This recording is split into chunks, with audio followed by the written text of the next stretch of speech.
Order!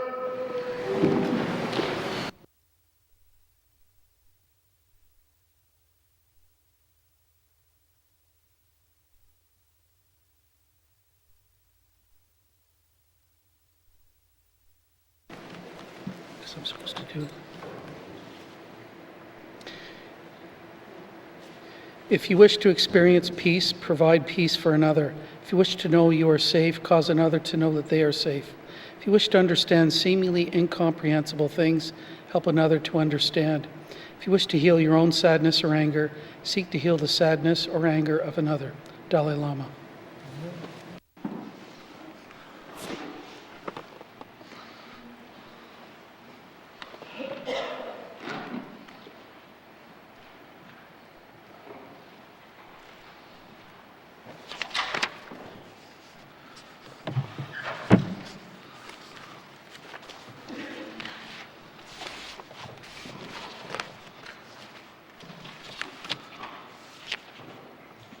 Colleagues, yesterday the Honourable Minister of Health and Social Services rose on a point of order in response to a statement made by a member for Tunide-Welde.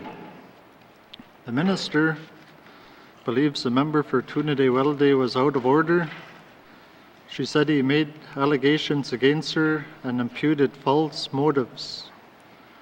The Minister relied on Rule 3.2 brackets 3 subsection H and I.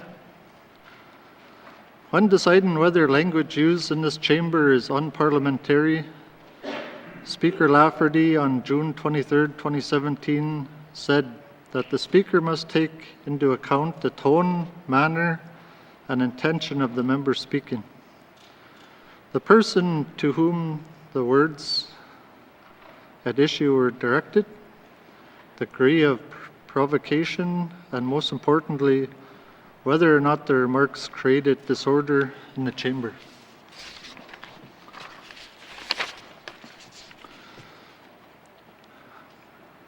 I note that I have no jurisdiction over comments made outside this House or in the media. I reviewed the unedited transcripts from Hansard from May 30th, 2022. The member for Tunide-Welde used language that was strong,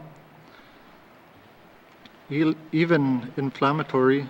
Previous speakers have decided that such language is not always a violation of the rules of this Assembly. However, the member for Tunide-Welde did more than use strong and inflammatory language. On page 9 of the unedited Hansard, the member said, "It is not appropriate to attempt to silence, validate criticism of their portfolio by threatening the integrity of the healthcare services in the community that I represent." The member went on to say that the minister was even trying to gaslight patients who received unacceptable care into believing that it was their own fault for failing to advocate for their own medical conditions. These two comments went beyond what is appropriate debate. The minister has a valid point of order. Rule 3.2 brackets 3H makes it clear that it is out of order to make an allegation against another member. In this case, the member for Tunide-Welde made two allegations against the minister. Also, the member's language was unparliamentary. The member accused the minister of gaslighting patients. Gaslighting is a practice of psychological manipulation, which is meant to make a person question their own version of events. I note that on July 7, 2020, the Speaker of the Legislative Assembly of Prince Edward Island found that an allegation of gaslighting was unparliamentary and out of order, and I agree. I expect members of this House to conduct themselves appropriately. The language you use in the House should reflect this. While it is appropriate to share what constituents are saying to you, you must share those concerns in a manner that is consistent with the rules. As I have found the member out of order, I will now ask the member for Tunaday-Welday to apologize to the House and withdraw the specific remarks found out of order. Thank you. Member for Tunaday-Welday.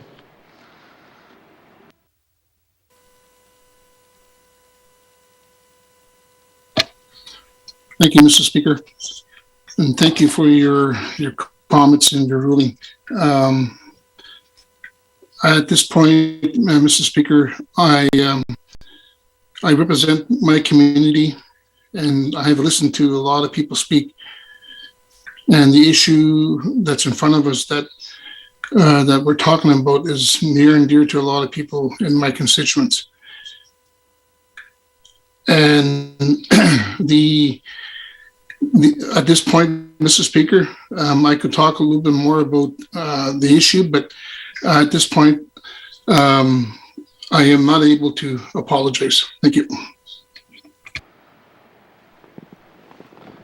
Thank you, member for Tunaday-Welday. I found your remarks out of order and will ask you again to apologize and withdraw your remarks. If you not do this, I will be required to name you and ask you to remove yourself from the chamber for the rest of the day. Thank you. Member for Tunaday-Welday. Thank you, Mr. Speaker. You know, again, I'm just representing my constituents, bringing their issues forward, and I will stand by my remarks. Thank you. I will now apologize.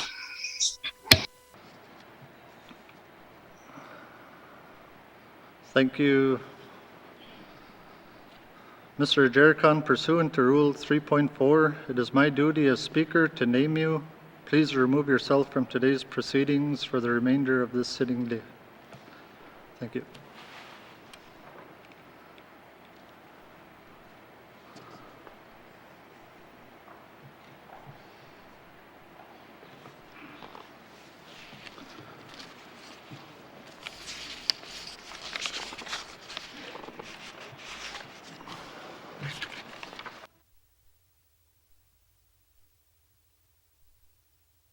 Minister statements. Minister statements. Minister responsible for Workers' Safety Compensation Commission.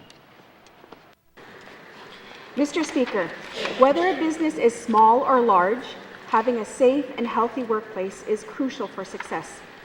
I'm pleased to inform the House today that the Workers' Safety and Compensation Commission is now accepting applications for a new youth safety leadership program. This is an opportunity for young workers between ages of 14 and 24 in the Northwest Territories to develop as safe leaders within their communities and build skills that could lead towards rewarding careers in the workplace, health and safety. The program includes online learning modules that focus on safety training, collaboration and leadership skills. In addition, the program includes volunteer projects within each participant's home community and the opportunity to work with safety leaders and mentors from local businesses. Mr. Speaker, I encourage members to share this opportunity with their constituents. It is an excellent first step for anyone interested in exploring a career in safety or for those simply working to ensure a safer future for themselves in any industry. Applications for the program are now open for youth in all communities ages 14 to 24 on the Workers' Safety Compensation Commission website. I would also like to thank the staff of Workers' Safety and Compensation Commission for developing this training opportunity for our young people and our future employment across the Northwest Territories. Must see, Mr. Speaker. Thank you, Minister.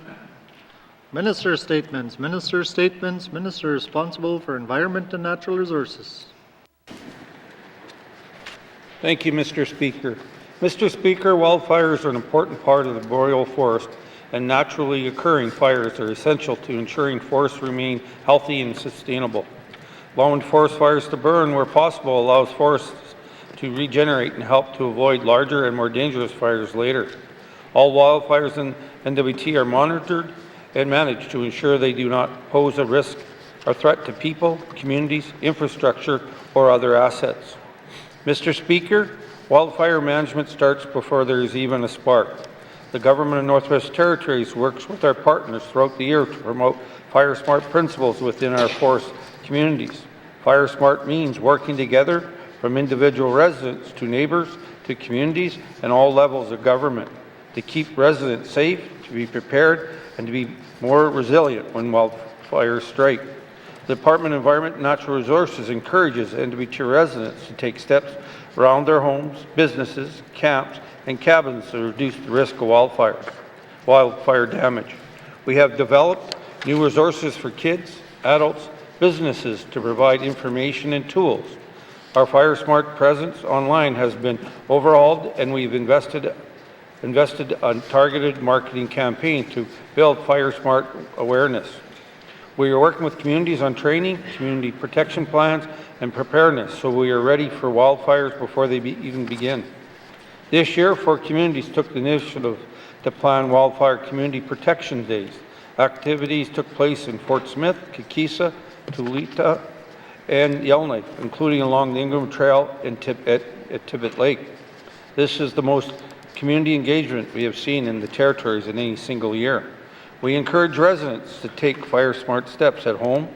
Steps like keeping the area within 1.5 meters of their home or cabin free of material that can burn, as well as cleaning brush and branches from their yard. Mr. Speaker, N.W.T fire crews and a team of technical and operational staff have supported them and have been busy preparing for this year's fire season. Well-trained firefighters are ready to go across the N.W.T, including many who are members of contracted crews managed by local Indigenous governments and businesses. Air tankers and other key wildlife management equipment are also at the ready. We have 36 4-man crews to attack fires and 5 air tanker groups ready to support fire operations wherever they are needed throughout the fire season. Mr. Speaker, protecting N.W.T residents and communities is a top priority as we deliver these essential services. For the past 2 seasons, our wildfire teams were required to adhere to strict COVID-19 protocols, and this summer we will continue to make adjustments so that we have healthy crews to respond to fires when needed. We've hired additional staff in smaller communities to reduce the need to bring in fighters from other regions or outside the territory, and we will have access to additional air tankers to respond to fires when they are small. While we're ready to respond to wildfires when we need to, it is important that we continue to take steps this summer to prevent them from before they start. Mr. Speaker, it is very important that we all take steps to prevent human-caused wildfires. Experience tells us that wildfires caused by humans tend to happen closer to towns and often threaten homes and cabins. I encourage all residents to be safe this summer when you go out on the land enjoying the natural beauty of the N.W.T. Make sure to properly manage campfires, burn piles, and be careful with cigarettes. Let us do our part to prevent forest fires. That includes understanding the environmental conditions and the fire danger level before you go out. It also means avoiding campfires when the fire danger is high or extreme, unless the fire is necessary for cooking or warmth. In closing, I'd like to recognize the firefighters and wildfire management team across the N.W.T for all that you do to keep the N.W.T residents and families safe. Thank you, Mr. Speaker.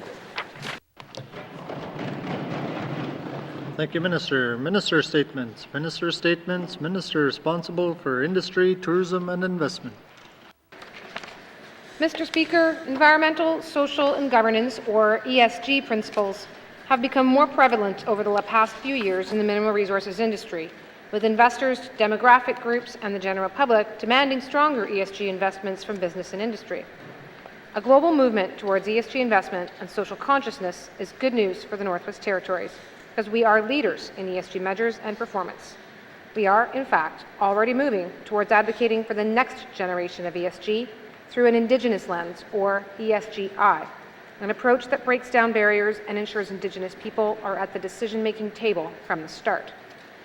Mr. Speaker, the Northwest Territories began its mineral resources industry with gold, then transitioned into the diamond capital of North America, positioning itself as an ethical, stable democracy and a dedicated steward of the land, enabling responsible resource development. While companies like Arctic Star and Mountain Province Diamond are currently finding kimberlites, we also have well-established critical minerals projects with Nico, Pine Point, and Prairie Creek that are nearing mine construction decisions. And with the N.W.T rare earth elements projects, the Northwest Territories has the first rare earths mine in Canada, with the potential for many years of production. In the coming months, as we advance work on the Northwest Territories Critical Minerals Action Plan, ESGI standards, and associated initiatives, we will engage with stakeholders and partners to ensure the Northwest Territories' collaborative spirit guides our work as we renew our focus on sustaining our mineral resource sector. Mr. Speaker, next month I will be attending the Prospectors and Developers Association of Canada in Toronto, one of the world's premier mineral resource sector conferences. And before I share our message on that stage, I wanted to first remind colleagues, residents, and businesses about our leadership potential in this global movement. I want to especially highlight our ESGI strengths in our governing relationships and our regulatory approach. The 2014 Northwest Territories Devolution Agreement established the Intergovernmental Council to allow the public and Indigenous governments to collaborate on matters related to lands and resource management while respecting the autonomy and authority of each government. This council is an important central figure as the Northwest Territories shifts progressively to an ESGI model. Mr. Speaker, in early May, the Gahcho mine received the prestigious Towards Sustainable Mining Excellence Award from the Mining Association of Canada. Gahcho's commitment and focus on community engagement and environmental stewardship is a reflection of the relationships and respect that exist between Northwest Territories mining industry and Indigenous governments and organizations. This award to a Northwest Territories-based project highlights to investors the ESG and ESGI practices that set the Northwest Territories apart from other jurisdictions. Founded in a first-class regulatory regime under the Mackenzie Valley Resource Management Act 25 years ago, our regulatory framework places environmental protection, traditional knowledge, and Indigenous rights at the center of decision-making. It has flourished thanks to partnerships amongst the Northwest Territories diamond industry, Northern and Indigenous governments, and communities. Mr. Speaker, our regulatory system is comprehensive and recognizes many of the issues that are important not only to our citizens, including environmental protection and Indigenous rights, but form cornerstones of ESGI. That said, there is an opportunity for improvement in the timeliness, clarity, and certainty of our regulatory framework. We are in a transition period. We are putting new, first-of-its-kind, modern mineral resource legislation and companion regulations in place, with features like formalized benefit agreements and online map staking. We continue to dialogue with partners to identify and advance operational improvements in regulatory processes for exploration projects.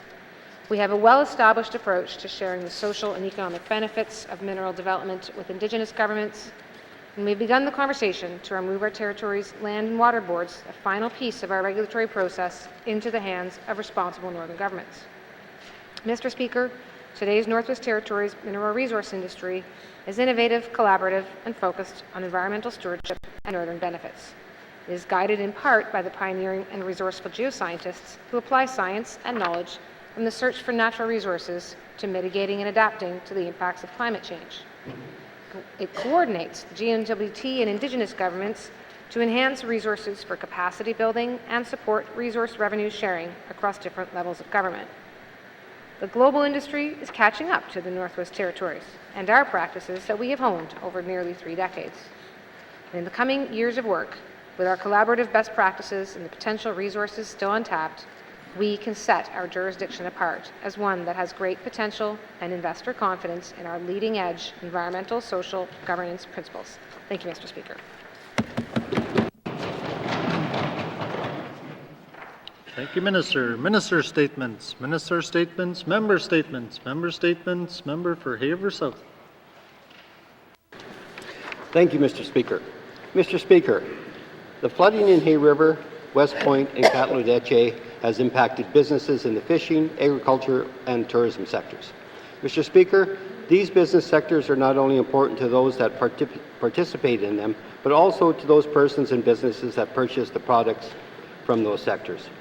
The agricultural sector, which has several producers located at Paradise Valley, was significantly impacted by this year's flood and may not be prepared or be fully prepared for this production season. The fishing sector businesses, which are primarily located in the West Channel, West Point, and Old Town, had much of their equipment compromised, which will now require not only cleanup, but purchasing new equipment to replace what was lost or damaged. This may translate into a late start. We have 2 tourism operators located on the shore of the Great Slave Lake, with one suffering severe damage to buildings and equipment for the 2nd year in a row and will require major repairs. The Wharf Pavilion in the Old Town allows vendors to cater to residents, visitors, and tourists suffered flood damage and will require cleanup and repairs. This is expected to delay its opening this season. Mr. Speaker, the effect of this flood goes beyond damage to property. It affects the seasonal livelihood of many business owners, their employees, and customers. Some of the flood damage in these sector businesses may be covered by the disaster assistance policy. The question is, does the disaster assistance policy compensate for loss of revenue and wages? A question asked by business owners. Without revenue and wages, these business owners, operators, and workers may step back and look for alternate employment that will provide immediate income to put food on the table while they rebuild. That, along with waiting on funds to repair damage or replace damaged equipment, may result in a lost season for some business owners and operators. Mr. Speaker, this government has made major investments in each of the fishing, agriculture, and tourism sectors in Hay River. We have a $15 million fish plant being constructed in the hope of revitalizing a commercial fishing industry, which industry has now been delivered another blow by flooding. We have seen contributions and supports provided to the agricultural sector to build infrastructure, which is now compromised and damaged. Tourism operators and facilities are situated in flood-prone areas and continue to be impacted year after year with no resolve. Before we lose these sectors, we must provide those business owners and operators with some immediate financial supports to supplement the disaster assistance policy funding. Thank you, Mr. Speaker. Thank you, Member for Haver South. Member statements. Member statements. Member for Inuvik-Twin Lakes. Thank you, Mr. Speaker. Mr. Speaker, today is the last day of the Sexual Violence Awareness Month in Canada, and I recognize and pay tribute to all the victims of sexual violence. We must raise awareness of the devastating impact sexual violence has on a person, their family, and their community. Mr. Speaker, every day in the Territory, someone is the victim of sexual violence. Sexual violence is verbal harassment, sexual exploitation, sexual assault, and rape. The Northwest Territories has the 2nd highest rate of sexual assault in Canada. This is 7.3 times higher than the national rate, Mr. Speaker. These are shocking numbers and are affecting all of our residents. Mr. Speaker, in the Northwest Territories, women are 3 times more likely than men to be victims of sexual assault. In other words, women are being victimized at much higher rates than men. This is gender-based violence happening here in our territory. Mr. Speaker, earlier this month, the Supreme Court of Canada ruled that extreme intoxication could be used as a defense in criminal cases of assault, including sexual assault, Mr. Speaker. This is appalling. It erodes the rights of victims of sexual violence, and particular women, who are victimized at a much higher rate than men. Mr. Speaker, many victims of sexual violence are already reluctant to come forward and report what happened. Many people have mistrust of the RCMP, legal systems, and legacy of colonization and residential schools where abuse was rampant. This affects Indigenous women, children, and those who identify with the LGBTQ2S+ community especially. The recent ruling makes it even more difficult to report with confidence that they will be taken serious or get any justice. Mr. Speaker, the justice system was set up to hold people responsible for their own actions. I stand with the survivors of sexual violence. I encourage all of my colleagues and residents of the Northwest Territories to support and advocate for survivors of sexual violence and to address gender-based violence as unacceptable. The safety, health, and well-being for all women, children, and those in the LGBTQ2S+ community and all members of our communities depends on it. Mr. Speaker, I will have questions for the Minister of Justice. Thank you. Thank you, Member for Inuvik-Twin Lakes. Member statements. Member statements. Member for Thabacha. Thank you, Mr. Speaker. Mr. Speaker, throughout this Assembly, I have done several member statements about the RCMP and the need for improved and more accountable policing within the constituency of Thabacha and across the N.W.T. Today, I want to continue highlighting some of the concerns I have seen and heard about the RCMP as of late. Mr. Speaker, because of the effects of the pandemic on mental health and the serious incident in Fort Smith in March, I am concerned that the RCMP does not offer casual replacements to ensure the community is fully served by 8 members. For safety reasons and for all the reasons regarding enforcement, drug-related problems, mental health issues, and a sense of peace in the community after such a turbulent year. From what I see, the RCMP have an empire here in Yellowknife, and I think it's time the commander steps up, shows leadership, and shows respect to the community of Fort Smith, and ensures that the manpower is shared with the staff out of Yellowknife if needed. There's a lot of RCMP staff here in Yellowknife, but I must ensure that Fort Smith is looked after in a safe and proper way, so community members can feel at peace in their community at this time. There are only 4 RCMP members there right now, and 1 that is a temporary officer from another jurisdiction. They are trying very hard to serve Fort Smith, but how can only 4 RCMP members serve a community of 2,500 day and night? This is a very stressful time for the RCMP right now, as I'm sure their workload is very high.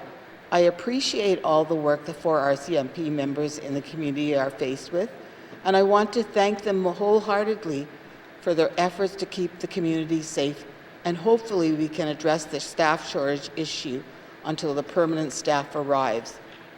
Mr. Speaker, I attended a leadership meeting in Fort Smith 2 weeks ago where the issue of RCMP staffing levels was talked about. In that meeting, I discovered that Fort Smith is experiencing a shortage of RCMP staff right now. Fort Smith is supposed to have 8 RCMP officers.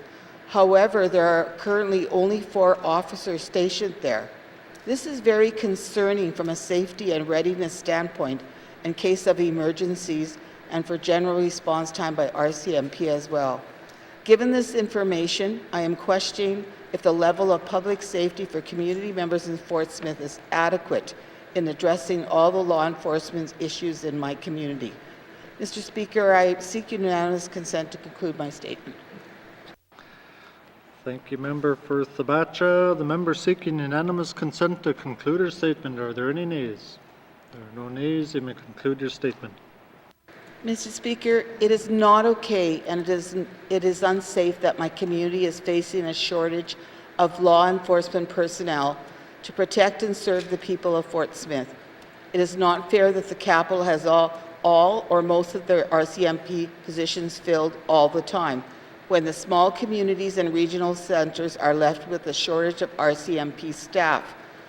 As MLA for Thabacha, I am looking to ensure my community is properly looked after and is up to par with the capital in terms of public safety.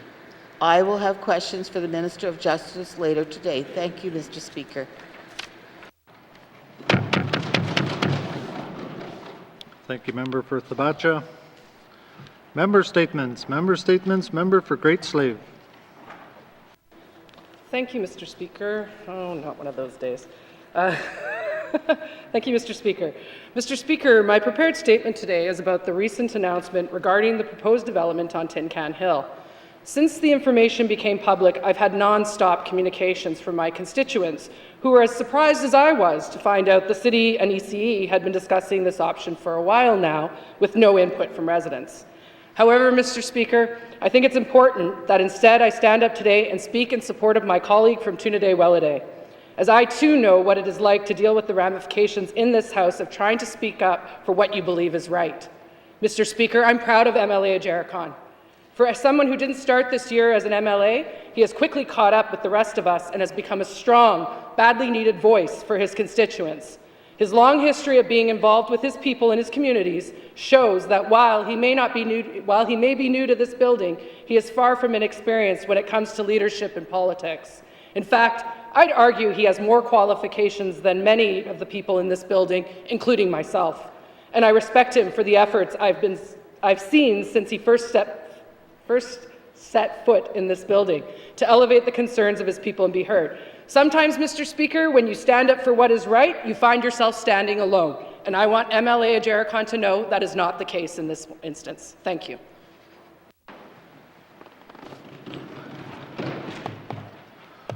Thank you, Member for Great Slave. Just so I know there's a lot of new members here, but you can't question rulings made in the House. Yeah, but for the future, just so members are aware. Thank you. Member statements. Member statements. Member for Mumfui. Thank you, Mr. Speaker. Mr. Speaker, today the Office of the Auditor General is in the Legislative Assembly to deliver a report on how the government of the Northwest Territories is providing mental health and addiction services to residents. Mr. Speaker, these reports are an excellent opportunity to follow up on progress made by our government. 2 years ago, the Auditor General found deeply concerning flaws in the N.W.T education system. The auditor found huge gap in the educational results between small and larger communities. The OAG report says this is a huge issue. Graduation rates in small communities are much lower than in Yellowknife and regional centers. Mr. Speaker, not only are students in small communities less likely to graduate from high school, they also learn under more difficult conditions than their peers in regional centers.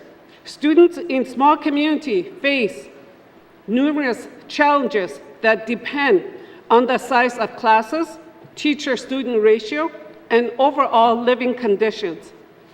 The situations may be different in each small communities.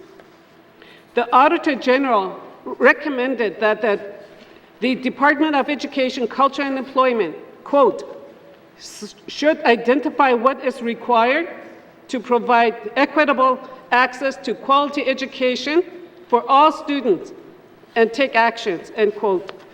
The auditor also noted that these actions should include providing additional support to principals of small schools and teachers in multi-grade classrooms.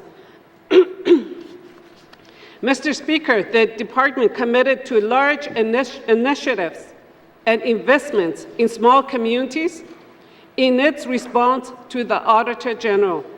Last year, after reviewing the auditor's report, the Standing Committee on Government Operations recommended that ECE bring forward a plan to better support schools in small communities.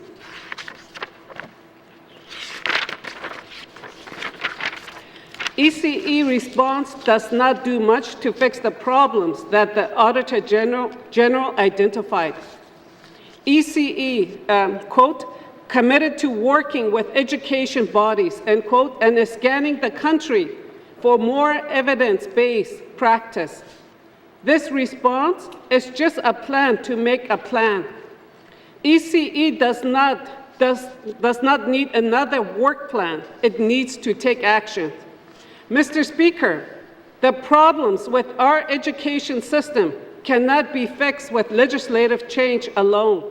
Many people have told ECE that already, including the Clitchell region.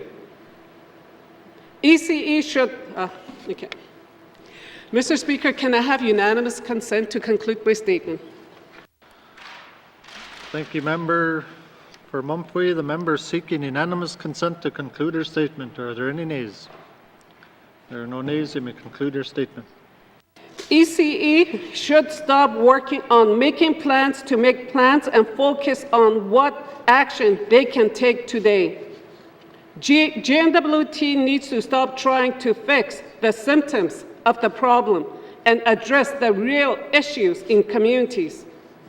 The biggest problems facing small communities are social and economic ones like housing, mental health and addictions, and lower average income levels. Mr. Speaker, this is very simple. Communities with poor housing, high rates of addictions, and low average income have lower educational achievement. N.W.T needs to get serious about fixing social and economic conditions in small communities. Mr. Speaker, I am very disappointed in ECE response to the OAG recommendations. ECE needs to spend a lot less time planning and a lot more time taking action. Small communities need more support and resources. Having worked in education for over 20 years, I can say frontline staff feel like ECE is taking more and more control over operations. ECE needs to listen more to the real experts in communities. ECE needs to start listening to the people who work every day educating children. ECE needs to take different approach to problem solving.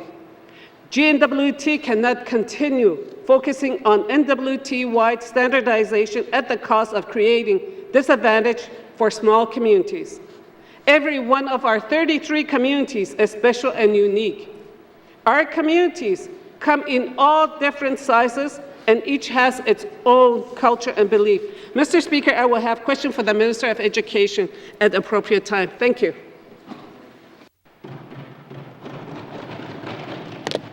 Thank you, Member for Mumphy. Just a reminder to members, when you seek unanimous consent to conclude your statement, it's to conclude it. There's just like two statements there, but in the future, keep that in mind. Be mindful of your colleagues that are still need to go as well. But member statements. Member for Kamlik. Mr. Speaker, in February 2020, I told this House Avery's story. It was a week-long conversation about one Northerner's challenge to access support services. Today, over 2 years later, Avery would still find the same barriers. Mr. Speaker, too many Northerners are falling through the cracks with the government's siloed approach to service delivery at the cost of residents' mental health, ability to thrive, and the government's bottom line. We hear over and over again that the answer is integrated service delivery. But we also hear from the N.W.T that we are years away from actually implementing integrated service delivery. Take the example of integrated service delivery for child and family services. In 2019, this Assembly made it a mandate goal to develop an integrated service delivery approach by fall of 2021. But the business plans are only aiming to establish integrated service delivery demonstration sites in at least 4 communities by the end of this Assembly. And presumably other communities will have to wait even longer for an integrated child and family services. But one of the most significant integrations, Mr. Speaker, is the siloed approach to income support and public housing. The pace to actually implement integrated service delivery is deeply frustrating, and it causes huge challenges for effective program delivery and difficulty accessing supports. The N.W.T currently spends over $700 million annually on social programs through justice, health, housing, and education, culture, and employment. Each of these departments addresses a different aspect of a person's challenges, but the siloed service delivery causes program duplication and the frequency and duration that the individual cycles through public systems of care. It means residents are not receiving person-centered care, and the government is spending more down the road through cyclical and costly use of resources, and this decreases the window of opportunity an individual will permanently or successfully exit the system of crisis services.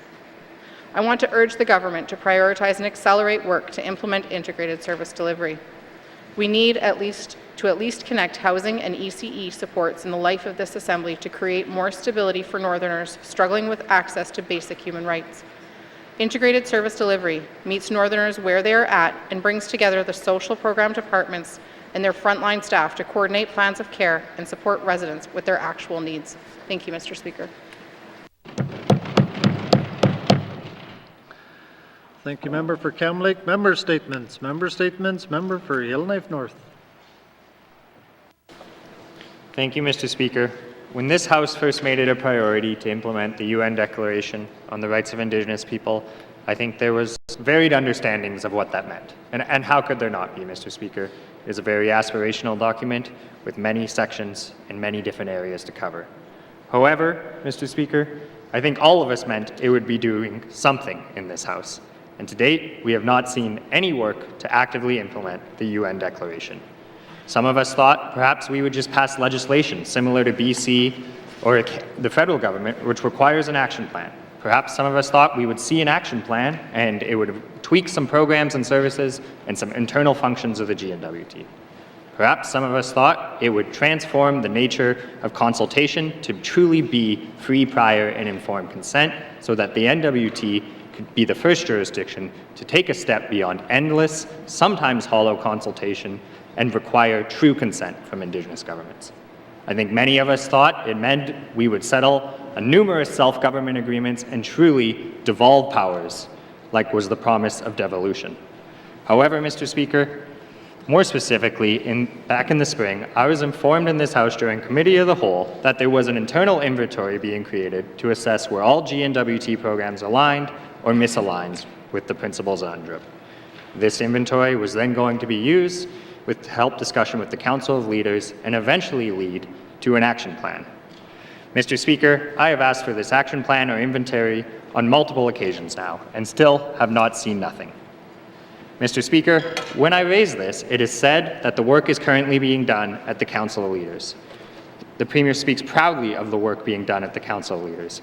Yet, Mr. Speaker, if we don't see any of that work and it doesn't result in any meaningful change, it is not something to be proud of. We presently have 14 negotiating tables, Mr. Speaker, with no real progress. I'm not sure that adding one more to this Assembly is what we meant when we said implementing UNDRIP. Now, Mr. Speaker, I recognize that we have to work with the Council of Leaders and we have to work with Indigenous governments to get something to implement UNDRIP. It would defeat the purpose to do it unilaterally. I recognize that. But if we don't get anything done in the life of this Assembly, what is the point of making it a priority for this Assembly? I will have questions for the Premier about realistically what is actually going to be done to implement UNDRIP in the lifetime of this Assembly. Thank you, Mr. Speaker. Thank you, Member for Yellowknife North. Member statements. Member statements. Member for Frame Lake.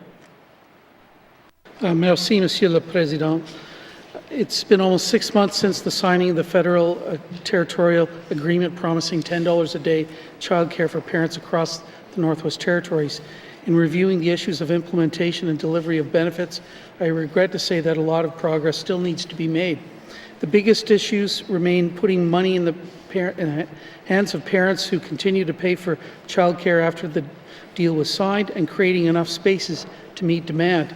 The rebate money has to flow through the child care providers to the parents, and that can only happen when providers opt in to the conditions of the program. The deadline for that opting in was April 15th, and according to media reports and communication from parents and providers, there's still a lot of questions and uncertainties. I'll be asking the Minister for the status of service providers opting in and how he plans to deal with providers who have not. A big decision point in whether or not providers opt in is the cap on increasing fees in the future to deal with increased costs. The Minister has confirmed there is a 2.3% ceiling or cap on cost increases providers can charge if they opt in, unless special approval is given for a higher increase. Even at the time of signing, we knew Canada was in for a period of inflation, and it's now running at 6.7% nationally and 7.1% in Yellowknife. This agreement handcuffs our operators to increases 4 points below inflation, and I wonder why Cabinet agreed to such a cap. Then there's the question of creating additional spaces and the allowable use of the agreement funds. For operators, questions remain unanswered on whether funds can be applied to training and staff development or to wage subsidies for marginally paid workers. Crucially, can the funds be used to meet the costs of infrastructure that must be built if we are to expand capacity and access. $10 a day childcare is meaningless if there are no spots available for care in all our communities. There are at least 10 communities that lack any childcare at all, a huge handicap in the development of local economies as well. I'll have questions for the ECE Minister on the status of this agreement and its implementation that lie ahead. Merci, Mr. Speaker.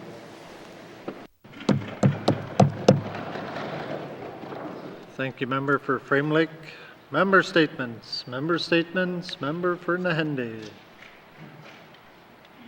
Thank you, Mr. Speaker. Mr. Speaker, in April, we lost an outstanding son, husband, father, officer, manager, mentor, and friend much too soon. Adrian Lazat was born in Fort McMurray on June 20th, 1979, and came to the N.W.T. in 1990, late 1990s, and his appreciation for the beauty of the growth, northern growth. He loved to get out in the land, participate in traditional activities, and spent much of his time hunting, fishing, and camping with friends and family. Adrian carried that love for the land with him into his work as well. He started his career with the N.W.T. as a corrections officer and then joined ENR as a fire tech summer student in 2008. As life took him down the ENR path, he became a renewable officer, finally the manager of wildlife and environment in the North Slave region. He committed 23 years of his life to the N.W.T. and the people of the Northwest Territories. Mr. Speaker, Adrian had a pivotal role in the fire and wildfire management programs. I can say he was a natural leader, colleague, mentor, supervisor, and friend to many people who have worked with him. He was well respected in the community and took pride in work with people, sharing his passion for wildlife and keeping people safe. Adrian received the Premier's Award as part of the team that responded to the largest outbreak of anthrax and wood bison in 2012 and was recognized as the ENR Manager of the Year in 2017. Mr. Speaker, Adrian was just as Adrian served the public at work, he also was a very active member in the community in the evenings and on weekends. Everyone who spent time at the rink in Yellowknife in the last 10 years would have been hard-pressed not to miss Adrian. If he wasn't coaching young hockey or watching his kids play, Boomer was on the ice as an accomplished, well-liked and respected player. He was an avid sports fan and was always a team player. As proud as Adrian was of being an officer and a manager at ENR, Mr. Speaker, his real pride and joy was his family. He and his wife, Amy, met through a friend who introduced them in Yellowknife and quickly fell in love. Together they had 3 children, Wesley, Cole, and Sophia, and the center of their lives. Adrian was a very proud father who would do anything for his kids to be happy and succeed in life. He installed in them the same love of the land, tradition, and community that were so important to him. Among the many contributions Adrian made in his 42 years, there's no doubt he holds raising his children above all. After his passing, there was a flood of memories and tributes for Adrian from friends, colleagues, and acquaintances from across the N.W.T. and beyond. To paraphrase one of those tributes, may Adrian Kind's spirit travel across the land and among the animals he protected over the years. I'd like to extend my deepest condolences to Amy, their children, and extended family, friends, and colleagues, and the countless others he touched over the life. Adrian's passing is a monumental loss for us all. He is and will be missed, Mr. Speaker, and he'll always be remembered. Thank you, Mr. Speaker. Thank you, Member for Nahende. Our thoughts and prayers are with the family and his fellow colleagues. I know he'll be deeply missed. Member statements. Member statements. Recognition of visitors in the gallery. Recognition of visitors in the gallery. Member for Nahende. Thank you, Mr. Speaker. Mr. Speaker, there's 3 officers here that were colleagues of Adrian here, so I'd like to recognize Lee Manderville, Lauren Hudson, and Daniel Bouvier Jr. Thank you very much for being here today. Thank you.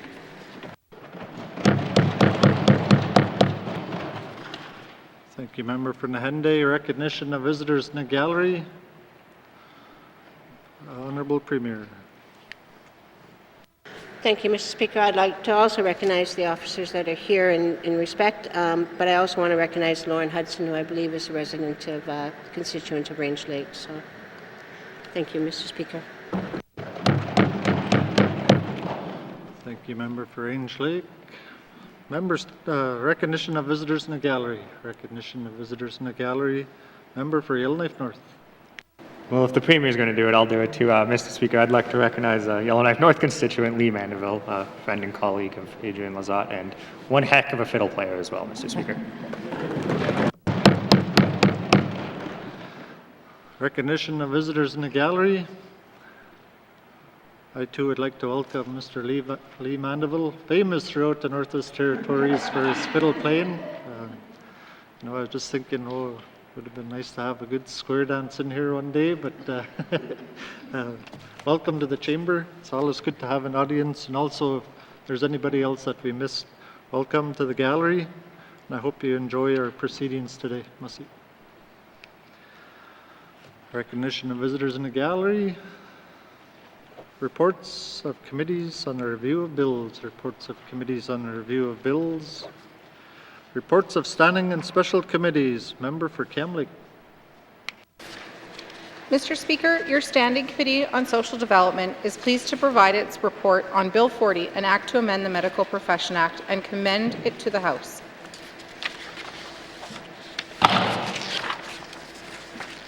Introduction. Bill 40, an act to amend the Medical Profession Act, was first introduced by the Department of Health and Social Services on November 25, 2021, and then referred to the Standing Committee on Social Development for review. A plain language summary for Bill 40 was tabled on November 26, 2021. Bill 40 proposes changes to the Medical Profession Act to exempt physicians in other provinces and territories providing virtual care to N.W.T residents from needing an N.W.T license when there is a referral from an N.W.T doctor or nurse practitioner, clarifies a regulation-making power to adapt and adopt standards of practice for the practice of medicine, allows the Minister of Health and Social Services to enter into agreements with other governments or organizations about physician licensing, creates a new category of registration and licensing for physicians practicing virtual care without a referral, and allows registers of physicians to be posted online. The main changes made in committee include removal of the virtual care register and requiring the minister to consult with the Northwest Territories Medical Association before recommending regulations on standards for the practice of medicine. The committee thanks everyone who took the time to participate in the review and provided us with comments and concerns on Bill 40. This bill provides a permanent arrangement for virtual healthcare services based on N.W.T referrals. During the COVID-19 public health emergency, the state of emergency, the Minister of Health and Social Services authorized virtual care through a ministerial directive.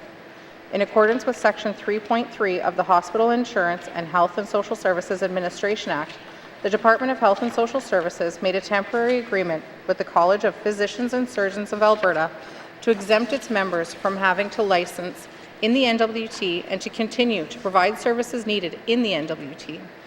The agreement was renewed by 1 year and will expire by the end of 2022. This bill provides a more permanent arrangement. Mr. Speaker, I would like to pass to my colleague for Great Slave for the reading of this document. Thank you. Thank you, Member for Camlake. Member for Great Slave. Thank you, Mr. Speaker. Mr. Speaker, what we heard. The committee held a public engagement period from December 22nd, 2021 to April 31st, 2022, and a public hearing on May 16th, 2022. Near the end of the committee's review period, the Government of the Northwest Territories Department of Health and Social Services identified issues with Bill 40 that could require substantial amendments. These issues address some of the points of contention identified by stakeholders. At the suggestion of the Minister, the committee sought and received an extension of the review period on March 28, 2022. The committee indicated its willingness to work collaboratively with the Minister of Health and Social Services to improve Bill 40. When a bill is before a standing committee, it is unusual for the Government of the Northwest Territories to be involved in consultation with stakeholders. However, in this instance, committee took the unusual step of requesting that the Minister of Health and Social Services again consult with key stakeholders on the bill during this extension. The committee received written submissions from the College of Family Physicians of Canada, the Northwest Territories Medical Association, the Royal College of Physicians and Surgeons of Canada, and the Registered Nurses Association of the N.W.T and Nunavut, and also heard from the Northwest Territories Medical Association in a public presentation on May 16, 2022. Submitters expressed two key concerns: the lack of integration of care providers into the N.W.T medical system if virtual care is permitted without a referral, and the role of the government in establishing professional standards of practice. The committee received additional recommendations on future virtual care access and standards of practice considerations beyond Bill 40. Virtual care and exemption to be licensed. All submissions welcome Bill 40 for continuing access to virtual care beyond the COVID-19 pandemic emergency measures.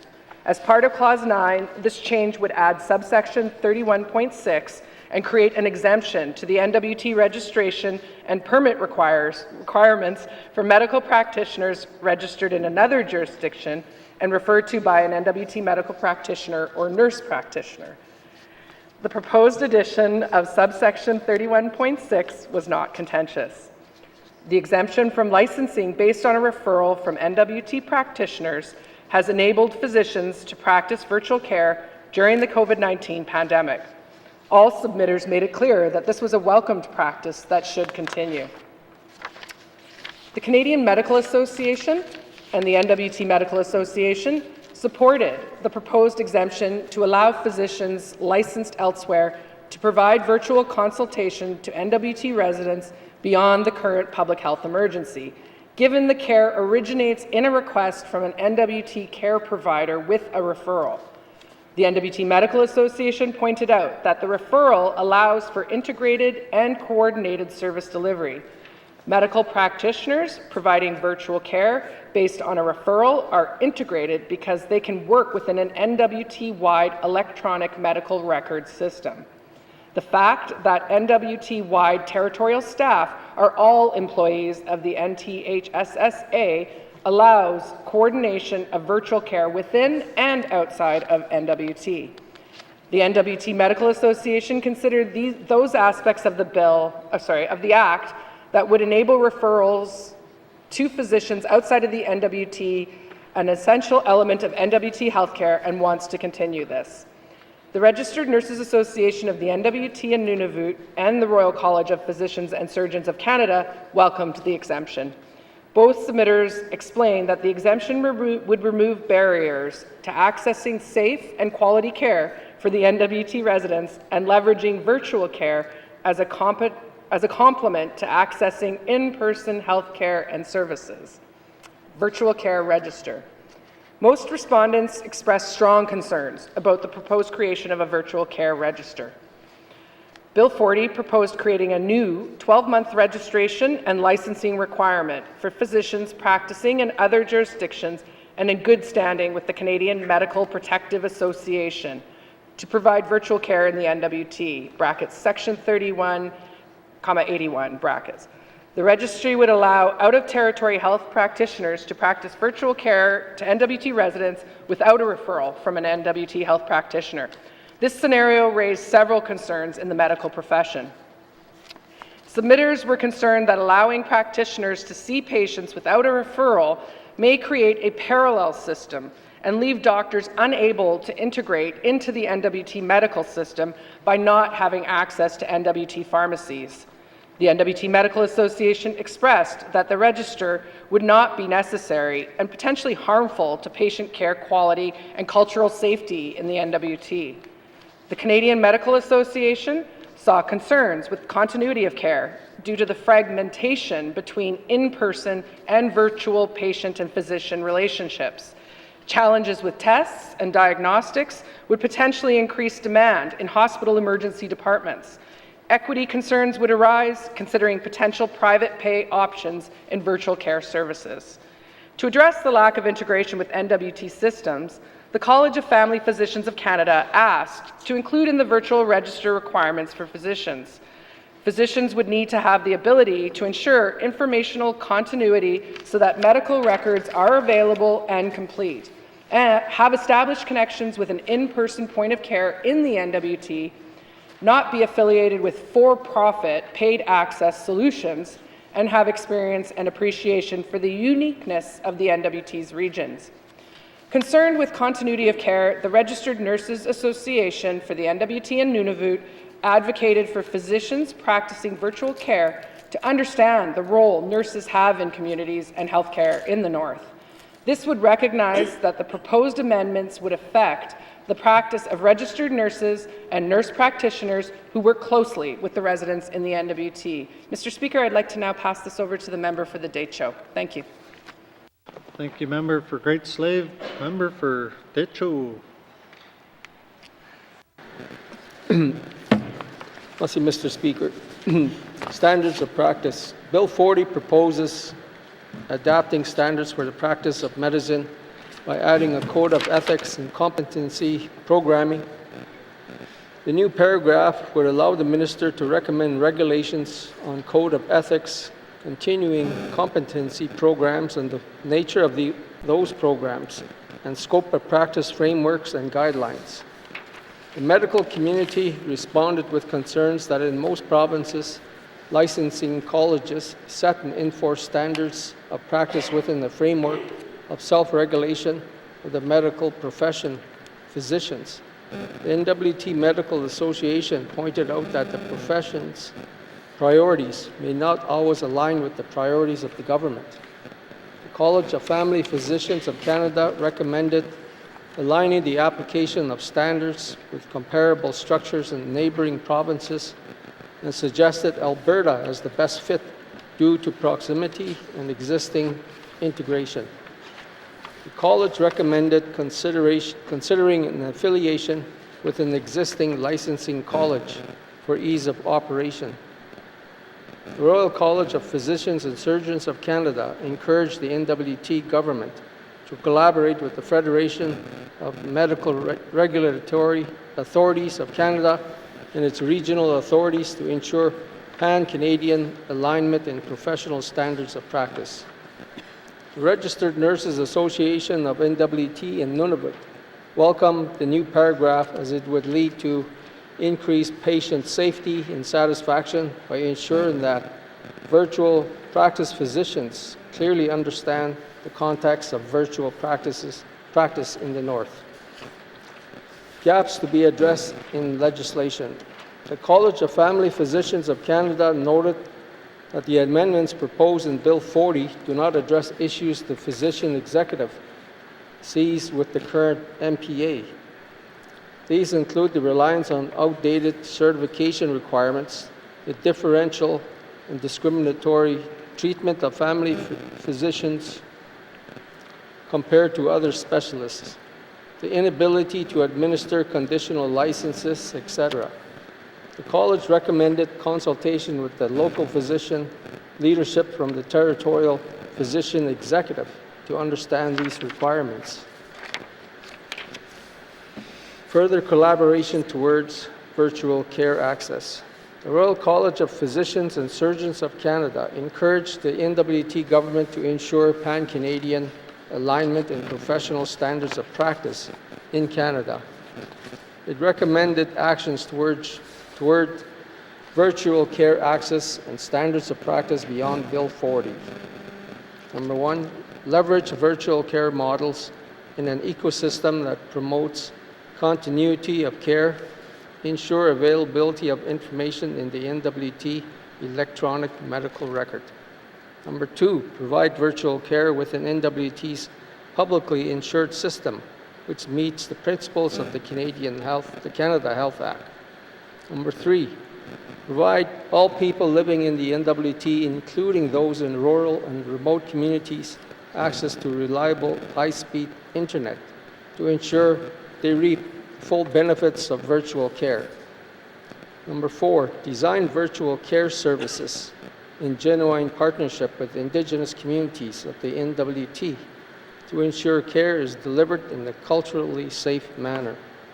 Number five, collaborate with people with lived experience, including patients and care partners, to ensure that the virtual care model meets the needs of the people relying on it. Number 6, pursue ongoing quality improvement to assure N.W.T successful deployment of virtual care. Number 7, integrate virtual care services with in-person care. Consider physician workforce, medical facilities, specialized equipment, clinical teams, and other necessary resources to ensure proper balance of in-person and virtual specialty care within the territory. Mr. Speaker, I now turn it over to the member from N.W.T. Lakes. Merci. Thank you, Member for Detro. Member for N.W.T. Lakes. Thank you, Mr. Speaker. Committee considerations. The committee considered several motions that would improve Bill 40, including removing the virtual care register and adding a requirement to consult with the medical profession community before proposing regulations concerning standards of practice. Virtual care and exemption to be licensed in the N.W.T. Committee members noted the strong endorsement of an exception to the registration to continue virtual care with referral and to allow the minister to enter into agreements that would exempt care practitioners from licensing in the N.W.T. and permit them to provide virtual care services to N.W.T. residents. To this effect, subsections 31.6 and 31.7 of Clause 9 were maintained. Virtual care register. The committee took into consideration the risks and concerns expressed in the submission. It was noted that the proposed virtual care register would not apply to every situation to prevent unlicensed physicians from practicing in the N.W.T., not ensure continue of care or connection in the N.W.T. system, not entirely remove the administrative burden, and may create a sense of oversight not truly reflective of the situation. Committee put forward motions 2, 3, 4, 9, 12 to 19, and 23 to remove the virtual care register from Bill 40. Standards of practice and professional self-regulation. Bill 40 proposed establishing or adopting standards of practice, codes of ethics, continuing competency programs, and the nature of those programs, and the scope of practice frameworks and guidelines. The committee observed that the Health and Social Service Professional Act uses the exact wording to give Cabinet the power to make regulations to establish standards of practice, codes of ethics, and competency programs and guidelines. After hearing from various medical organizations about the potential for the minister to infringe on the independence of the medical profession through this clause, the committee deliberated whether the concern was the regulation-making power or the standards themselves. The committee recognizes the position of the positions of the professions that creating the regulations on standards of practice may infringe on the independence of the medical profession. In connection with those concerns, committee members heard that the concern is not at the level of the standards themselves, but that should the minister choose the standards. It could mean competing interests because the minister's interests may not be in line with the patient's interest. In conversations with the committee, the Department of Health and Social Services expressed that the commitment to consult the medical profession on standards of practice adapted from the College of Physicians and Surgeons of Alberta to bring standards into force in late 2022. The department plans to include consultations on adopting the Canadian Medical Association's Code of Ethics and Professionalism. The current legislation allows the minister to develop regulations respecting standards for the practice of medicine. Therefore, Bill 40 does not contemplate removing or adding the power that the minister already has. Therefore, removing this power would not be within the scope of Bill 40. The committee considered all comments on self-regulation out of scope, but looked to other ways to ensure collaboration, as noted in the next section. The requirement to consult before proposing regulations. The committee proposed that the minister should consult with the N.W.T. Medical Association before recommending making regulations regarding establishing or adopting standards of practice, codes of ethics, continuing competency programs, and the nature of those programs, and scope of practice frameworks and guidelines under Clause 24, para 94. Committee pursued an amendment with motion number 10, allowing the Commissioner to make the stipulated regulation only after consultation with the Northwest Territories Medical Association. Mr. Speaker, I will now ask to pass it on to my colleague, member for Mumfree. Thank you. Thank you, member for Nuvik-Twin Lakes. Member for Mumfree. Thank you.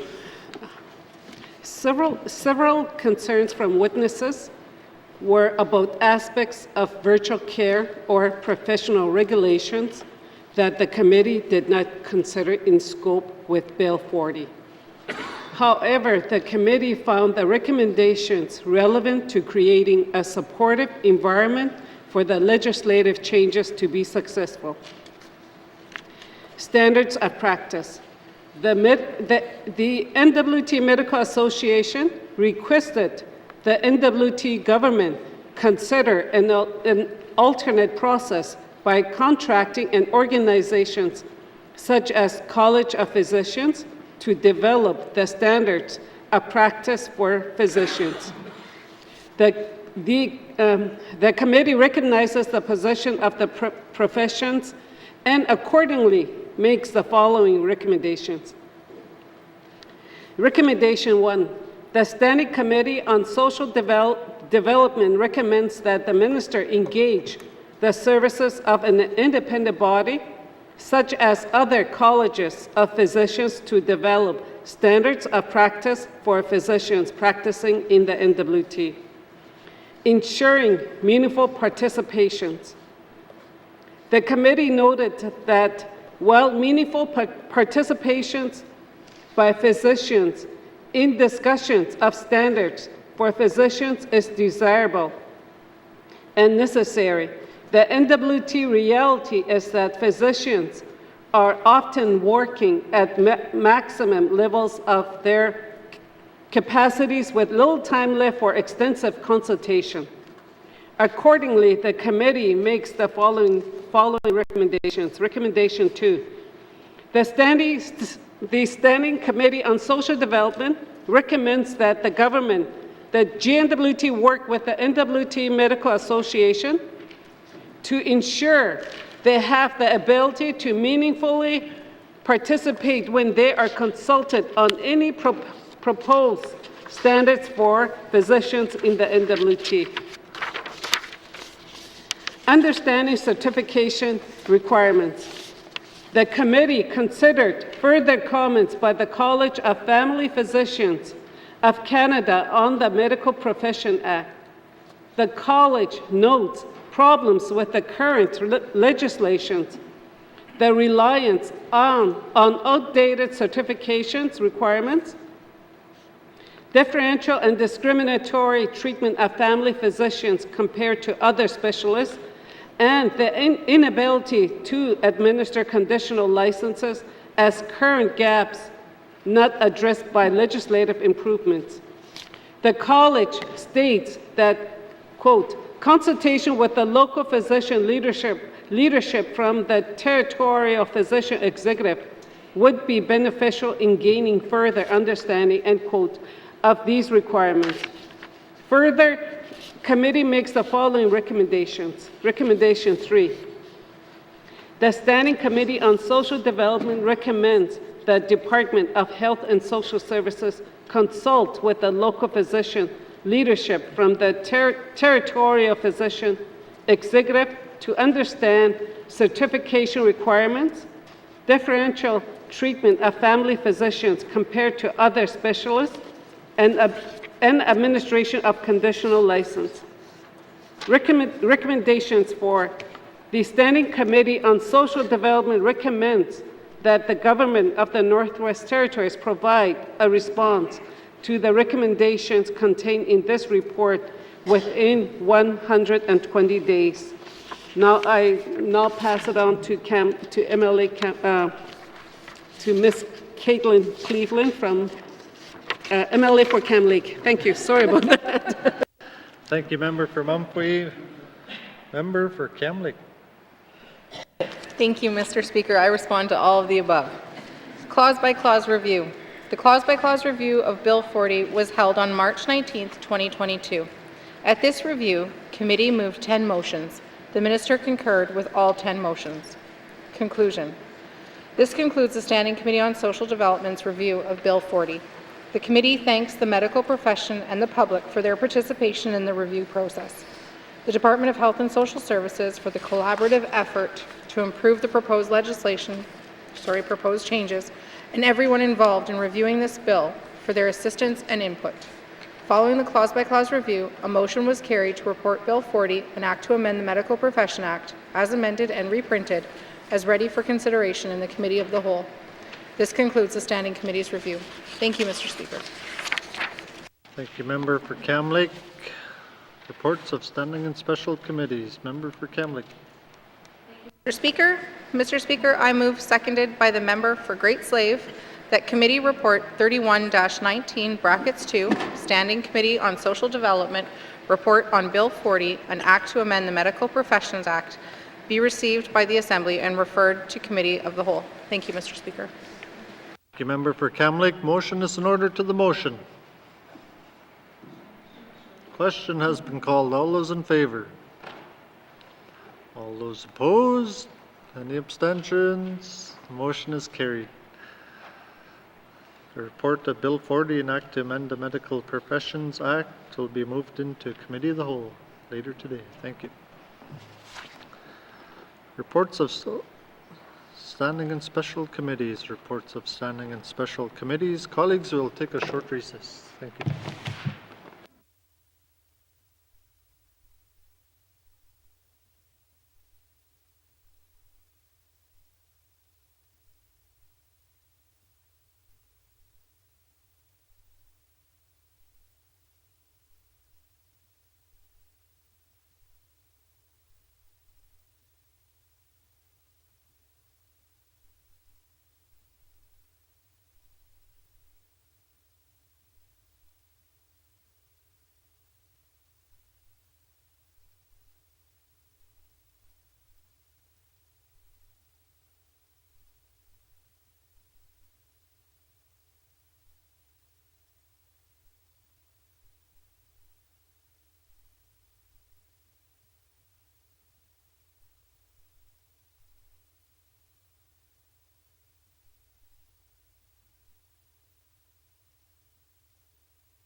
Welcome back, colleagues.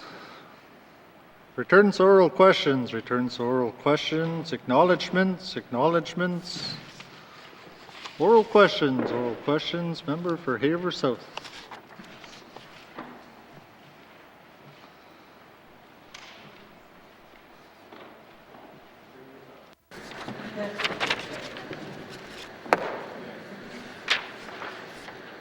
Thank you, Mr. Speaker.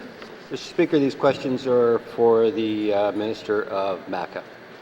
Mr. Speaker, we have flood victims sleeping in tents, staying at the shelters, some with friends and some with no place to stay. Can the Minister tell me when and how we will house those that have been displaced from their homes as residents need immediate accommodation? Thank you, Mr. Speaker. Thank you, member for Haver South. Minister responsible for municipal and community affairs. Thank you, Mr. Speaker. Mr. Speaker, I understand this is a very challenging time for residents, as I've experienced that in the Nahendi riding last year, as well as residents from Fort Good Hope and as well as Little Buffalo. Disaster events are stressful and disruptive, and I understand that people just want to get things back to normal, so that they can have a place where they can put their head. The reality is that things are not normal and that people will be displaced from their homes for anywhere from a week to several months, depending on the damages that have been done to their homes. I know that every day is a very long time when you are out of your homes, but we are working as quickly as we can to put it, but it will take some time to get people into all the accommodations needed, long-term accommodations. Evacuees who cannot return home to do flood damages are encouraged to contact our pathfinders, who will talk them through about what their available requirements are, and to make sure that the register reflects their full housing situation. So we will work with them. We encourage you to reach out to the pathfinders, and we will work as fast as we can to get people into accommodations, medium to long-term accommodations. Thank you, Mr. Speaker. Thank you, Minister. Oral questions, member for Haver South. Thank you, Mr. Speaker. Mr. Speaker, can the Minister confirm the process for approving accommodation requests for those who are displaced and are without accommodation? Which department or departments have that responsibility? Thank you. Thank you, member for Haver South. Minister responsible for MACA. Thank you, Mr. Speaker. Mr. Speaker, the Department of Municipal and Community Affairs, the health system, which is the Haver River Health and Social Services Authority, and the local housing authority are working together to ensure those who cannot return to their homes will be provided with long-term accommodation. So we do have a system in place that will triage them, I guess is the best way to describe it, and then we will see what their needs are, and we have a system in place where how we do it. Damage assessments will also help determine who requires accommodations and for how long. Pathfinders will follow up with anybody who is registered to better understand who needs accommodations and help support and determine individual specific accommodations are required. So again, reach out to our Pathfinders. We have 2 in there right now, and we have in the process of hiring additional Pathfinders, and they're going to be located in the EC&E building, which is by the courthouse there. So we will have people there as well. Thank you, Mr. Speaker. Thank you, Minister. Oral questions, member for Haver South. Thank you, Mr. Speaker. Mr. Speaker, many residents welcomed those displaced by flooding into their homes when accommodations were needed. Will the Minister confirm that there will be an opportunity to compensate those who opened their homes when accommodations were needed? Thank you, Mr. Speaker. Thank you, member for Haver South. Minister responsible for MACA. Thank you, Mr. Speaker. Unfortunately, Mr. Speaker, no. There's no provision within the disaster system policy to provide funding to those households who have taken in evacuees. Mr. Speaker, though, the outpour of support for evacuees has been amazing to see, and I know the residents of Hay River and the N.W.T First Nation will continue to support their neighbors, family, and friends during this very difficult time. And unfortunately, this is the process, and we need to follow it. Thank you, Mr. Speaker. Thank you, Minister. Final supplementary, member for Haver South. Thank you, Mr. Speaker. Mr. Speaker, accommodations is very important to many people. And I know that right now there are some that are staying in motels and hotels, and they get news that they might get kicked out one day or the next day, and they're not sure what's going on. So can the minister confirm how long will accommodations be covered for those displaced by flooding? Thank you. Thank you, member for Haver South. Minister responsible for MECA. Thank you, Mr. Speaker, and I thank the member for that question. And it is a very important question moving forward. The duration of long-term accommodations will depend on the level of damage to the residents in their homes and a reasonable duration for the repairs to be completed. So that people understand, from the 2021 flood, people put up in accommodations to meet their needs while their homes are being repaired. Some of these people are still in accommodations, and so that we're not going to kick people out. We are going to put people in accommodations until such time as they can get back into their homes. Thank you, Mr. Speaker. Thank you, Minister. Oral questions. Member for Yellowknife North. Thank you, Mr. Speaker. My questions are for the Premier on the work we're doing to implement the United Nations Declaration on the Rights of Indigenous Peoples. My understanding is that the Premier, as step 0, asked the N.W.T to take each of the articles of UNDRIP and then do an internal inventory of current programs and services or current policies to kind of show where we already would align or perhaps didn't align. Perhaps there's some areas, some articles which we are considering we are already complying with. So this would kind of just be something the Premier was going to take to the Council of Leaders, so we're all on the same page of where we're starting from. My question is, has this work been completed, and if so, is it something that can be shared? Thank you, Mr. Speaker. Thank you, member for Yellowknife North. Honourable Premier. Thank you, Mr. Speaker. Actually, the request to look at the programs across to see if our programs and services align with the United Nations Declaration was done by all of the departments across the N.W.T. However, it was also that information was also provided to our special committee on reconciliation. I want to make sure I got the reconciliation and Indigenous affairs as a part of the research that was compiled to be able to provide the interim report. I do know that the member is part of that committee and had access to that information, but right at this moment that information is not public. We are also working with the working group of the Council of Leaders to also identify what programs align and what don't align, and then develop an action plan from that work. Thank you, Mr. Speaker. Thank you, Honourable Premier. Oral questions. Member for Yellowknife North. Thank you, Mr. Speaker. I guess I'm curious about any internal work that's kind of occurring. I recognize that there are larger questions that the Declaration raises. How we are going to operationalize free, prior, informed consent is obviously a very large question. You have to work with the Council of Leaders. But to me, there's a number of smaller internal changes to N.W.T internal policies, perhaps our consultation policies, perhaps how we structure the government to empower regions differently. I think there's probably a lot of work that we just need to do internally. So my question for the Premier, has any of that work started? Have we made any internal changes to how the N.W.T operates in the hopes of implementing the Declaration? Thank you. Thank you, member for Yellowknife North. Honourable Premier. Thank you, Mr. Speaker. We're always trying to improve our services, programs and services.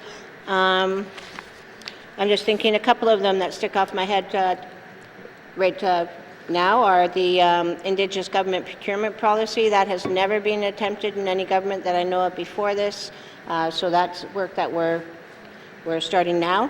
And then, of course, the government already has their mandatory Living Well Together, which is an Indigenous cultural awareness and sensitivity training that we're asking every employee and every MLA to actually review. So that services people, all staff, are more cognitive of the issues that Indigenous people have faced, and hopefully will reflect on the services that they provide. Like the member said, there's lots of small things, but those are the two bigger ones that stick in my head right now. Thank you, Mr. Speaker. Thank you, Honourable Premier. Oral questions. Member for Yellowknife North. Thank you, Mr. Speaker. I heard the Premier state that the plan is, we're doing this inventory exercise, and then hopefully there'll be an action plan. I'm just wondering whether we have a timeline on when that action plan will be public. Thank you. Thank you, member for Yellowknife North. Honourable Premier. Thank you, Mr. Speaker. I do appreciate the member always looking at this. It's a really important work, the United Nations Declaration of Indigenous People. However, I keep having to remind members that this work is done by Indigenous people in partnership with us. They're taking the lead on this, and when that work plan will be done, there is a working group of which the N.W.T has one member, and all the Indigenous governments have membership on that. So I can't say at this point when that work will be done. It's contingent on when the Indigenous governments have said we're done. Thank you, Mr. Speaker. Thank you, Honourable Premier. Final supplementary, member for Yellowknife North. Yeah, thank you, Mr. Speaker. Well, it's my hope that since this was a priority of this Assembly, that we would see something in this Assembly. And if we have to live with an action plan that, we get on the last day and we actually don't do any of the work in it in the life of this Assembly, well, that's better than nothing. And I guess the other debate here is that BC and the federal government have introduced actual legislation which create a legal obligation for the government to do this work and for departments to do this work. Are we going to see legislation to implement the declaration in the life of this Assembly, Mr. Speaker? Thank you, member for Yellowknife North. Honourable Premier. Thank you, Mr. Speaker. I also want to acknowledge again and thank the member for when he did his opening comments today and talking about the issue, talking about we can't do this unilaterally. I agree 100%. Nothing about us without us is common to be pointed with me. We did bring the concerns to the Council of Leaders table and stated when legislation that I'm getting pushed in the House to get legislation across by MLAs, and then gave them a timeline of when we could expect what work had to be done before legislation could be done to get into this term of this government. I've had mixed reviews. Some Indigenous governments are saying, yes, let's get on it now, and other ones have said, I don't care what MLAs say. I care about this has to be done on our time. So we did hire a facilitator to help with that process. They are aware, the Indigenous governments are aware of the timelines and the work that has to be done before. So I'm hopeful, Mr. Speaker, that we will have some legislation during the term of this government, but I'm also respectful that if they decide that it's not to be, then the next government gets the glory for that as well. Thank you, Mr. Speaker. Thank you, Honourable Premier. Oral questions, member for Thabacha. Thank you, Mr. Speaker. Mr. Speaker, in my member statement, I spoke about a shortage of RCMP staff in the community of Fort Smith. I would like to ask the Minister of Justice if he believes that a lack of RCMP staff would translate to a lack of overall public safety for the people of Fort Smith. Thank you, Mr. Speaker. Thank you, member for Thabacha. Minister responsible for justice. Thank you, Mr. Speaker. If the members ask me for my opinion, I don't want to give my opinion about situations like this. I'm not a police officer. I don't know the ins and outs of the situation in Fort Smith, but the RCMP are aware of their staffing numbers. This is not the first time that they haven't had a full complement of officers in the community. And as the member stated, they have sent someone into that community. They have the ability to send in additional officers to that community if they feel that they need to. So I would say that the RCMP has this situation in hand, and if there's a need for additional officers temporarily, they have the ability to do that. Thank you. Thank you, Minister. Oral questions, member for Thabacha. Mr. Speaker, can the Minister tell us what the Department of Justice is doing to address the RCMP staff shortage that is currently affecting Fort Smith and other N.W.T communities? Thank you, Mr. Speaker. Thank you, member for Thabacha. Minister responsible for justice. Thank you, Mr. Speaker. And this is a national issue. This isn't just one community in the Northwest Territories. During the pandemic, the depot where RCMP officers are trained in Regina was shut down, and it was not accepting new recruits and was not graduating new recruits. So we are now in a time where there's a shortage across Canada of RCMP officers because they weren't training them. So this is an issue that everyone is feeling. However, this is part of the daily operation of the RCMP. If there are staffing shortages, they deal with them. The department works with them to deal with them.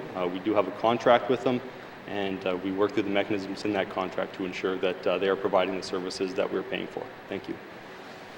Thank you, Minister. Oral questions. Member for Thabacha. Mr. Speaker, can the minister provide a timeline or any further details for which he anticipates that all or most of the vacant RCMP staff positions will be filled in Fort Smith? Thank you, Mr. Speaker. Thank you, Member for Thabacha. Minister responsible for Justice. Thank you, Mr. Speaker. I don't have that level of detail, but I can get back to the member. Thank you. Thank you, Minister. Final supplementary. Member for Thabacha. Mr. Speaker, can the minister assure me that the RCMP vacancies can be filled with casual members from other jurisdictions until the permanent staff are all in place? Thank you, Mr. Speaker. Thank you, Member for Thabacha. Minister responsible for Justice. Thank you, Mr. Speaker. I don't have control of the operations of the RCMP, so I can't make that assurance personally, but the RCMP is aware of the situation, and they do have the ability to bring in other officers, as I stated. Thank you. Thank you, Minister. Oral questions. Member for Inuvik-Tunliks. Thank you, Mr. Speaker. My questions are for the Minister of Justice. In regards to my member statement, has the Minister of Justice considered ways in which women, children, and those in the LGBTQ2S+ communities will be impacted by this recent Supreme ruling allowing for the self-induced extreme intoxication defense? Thank you, Mr. Speaker. Thank you, Member for Inuvik-Tunliks. Minister responsible for Justice. Thank you, Mr. Speaker. What the member is talking about is a Supreme Court case. There's a recent ruling that changed the rules on defense and the types of defense that can be put forward. That doesn't really change the situation in the Northwest Territories, however. The issues that we're facing are the issues that we're facing. This is a defense that would rarely be used. I don't know if it's ever been used in the Northwest Territories, but it doesn't change the fact that we face the levels of sexual violence that the member has already stated. So the work that the department does is focused on those issues already. So this has the potential perhaps to exacerbate the issue, but nonetheless, that work is the focus of the department at all times. Thank you. Thank you, Minister. Oral questions. Member for Inuvik-Tunliks. Thank you, Mr. Speaker, and thank you to the Minister for that response, and I'm glad that the department is always focused on the issues that we have in the Northwest Territories. So my next question is, how will the Department of Justice ensure that women, children, and those in LGBTQ community, especially those who are Indigenous, will be supported during any criminal process? And I guess this could mean during a process of that's got to do with this as a defense or any sexual violent process. Thank you. Thank you, Member for Inuvik-Tunliks. Minister responsible for Justice. Thank you, Mr. Speaker. As the member is likely aware, the Public Prosecution Service of Canada recently established a sexual violence legal counsel team. That's independent from the Department of Justice. I won't take credit for that. But that's a new development that's quite recent. And the department is also currently developing a new program to provide free legal advice and navigation supports for survivors of sexual, intimate partner, and domestic violence and assault. So we've secured funding to do that as well. So we are taking steps to address these very issues. Thank you, Mr. Speaker. Thank you, Minister. Oral questions. Member for Inuvik-Tunliks. Thank you, Mr. Speaker. Mr. Speaker, I too am an Indigenous woman of the Northwest Territories and have grown up here my entire life and have known of many other women, and even when I was younger, young girls who were being, sexually had sexual violence against them, and majority of the time the perpetrators were intoxicated. So my concern is with this defense, and now that it's gone through the Supreme Court of Canada as possibly could affect, this could come out. I mean, We will have defense lawyers that may try to use it if there are, so that's why I'm raising it here. And so I want to know, how will the Department of Justice ensure that self-induced extreme intoxication defense will not be used to perpetuate gender-based violence against women in the Northwest Territories? Are we already higher than the second highest in Canada? Thank you.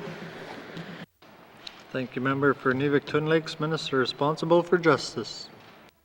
Thank you, Mr. Speaker. And I know the federal government is likely going to respond to this decision by the Supreme Court, but we have no influence over the Supreme Court and the laws, common law that they create, or the Federal Department of Justice and the Criminal Code of Canada, or how the courts operate, or the Defense Counsel, or the Prosecution Service. So it is difficult for us to do what the member is asking.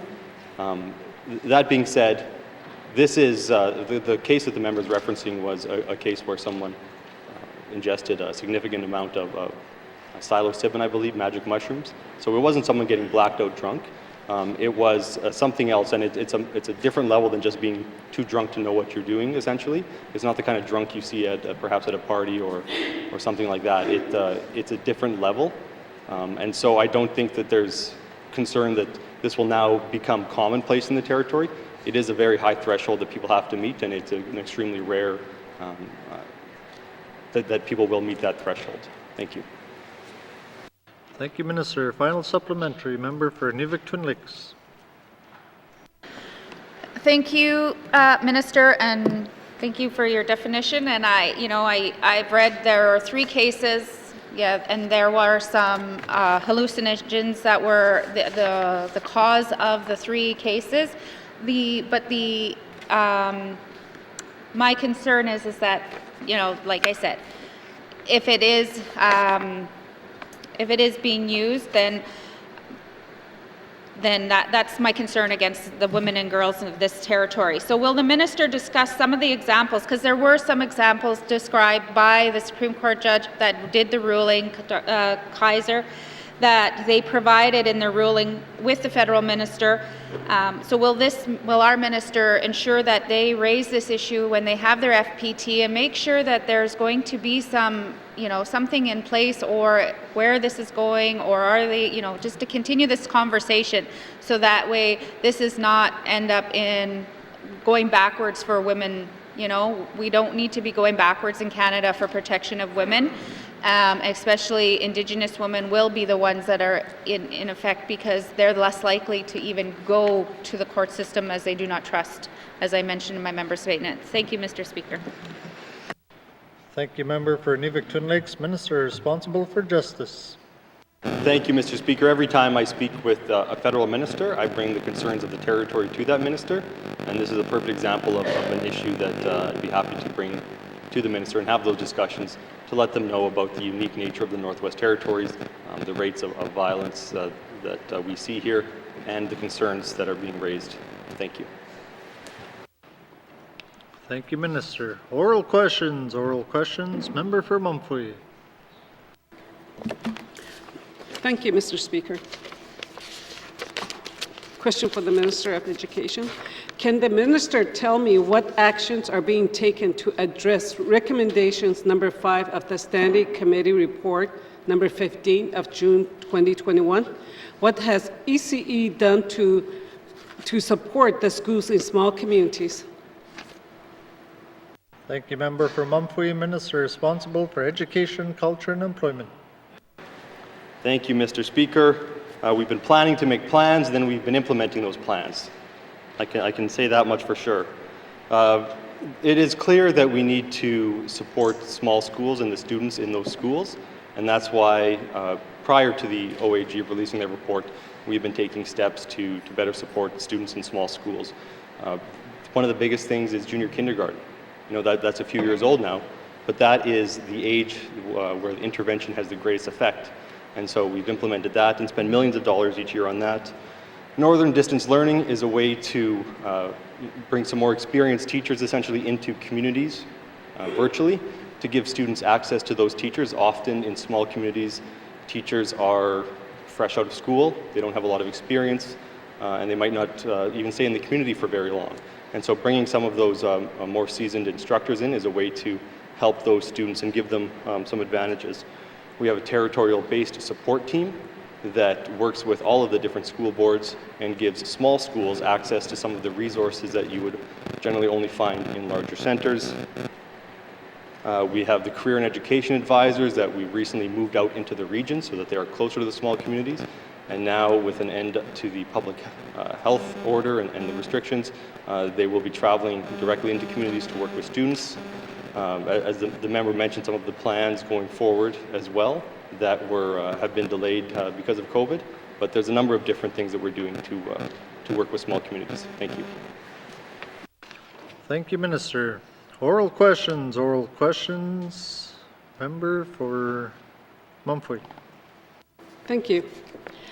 ECE committed to several actions. Can the minister give an update? For example, I have 6 examples, but I will do 2 for now. Has a team been established that can travel to small schools and provide ongoing wrap-around support and training throughout the school year? And is it already traveling? Are they? Thank you. Member for Mumford, Minister responsible for EC&E. Thank you, Mr. Speaker. I'm not sure if that's the team that would support principals and teachers in small communities. If that's the case, that has been delayed, but we are working on that one. Thank you. Minister, oral questions. Member for Mumford. Okay. So what is the progress on piloting training and support for small school principals and teachers of multi-grade classroom plan for the 2022 and 23 fiscal year? Thank you. Thank you, Member for Mumford. Minister responsible for EC&E. Thank you, Mr. Speaker. So the work is going on to create those supports so that we can go into the communities and support the teachers. So I hate to say to the member, but we are making those plans. Thank you. Thank you, Minister. Final supplementary. Member for Mumford.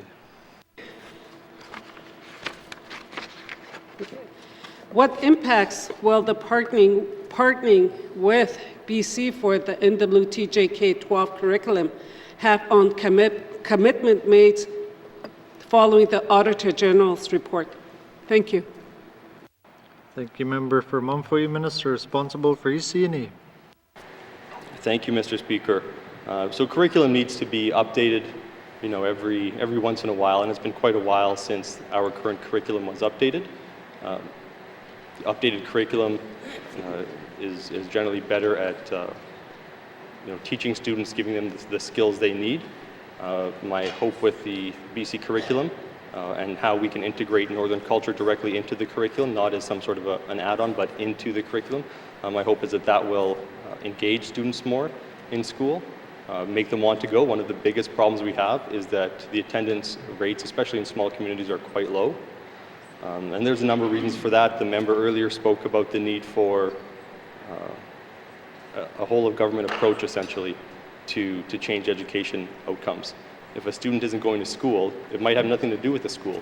It might be that they didn't get any sleep that night because they're in a home that is too crowded and there was a lot of noise and they couldn't sleep. There's a number of different issues that we need to address, and so curriculum is one aspect of it, but I am working with my colleagues to address some of those other issues as well in hopes that we can really make some fundamental changes, because for too long we've seen this disparity between small communities and larger centers, and we are very committed to working on it and implementing changes so that we address some of those issues. Thank you. Thank you, Minister. Oral questions. Member for Frame Lake. Merci, Monsieur le Président. My questions for the Minister of Education, Culture and Employment. My statement dealt with the current status of implementation of the Federal Territorial Child Care Agreement, and particularly the Child Care Fee Reduction Program, a rebate program. There was an April 15th deadline for opting into the program. Can the Minister tell us how many child care providers opted in, how many didn't, and have funds flowed to the enrolled providers for distribution of fee rebates to parents? Merci, Mr. Speaker.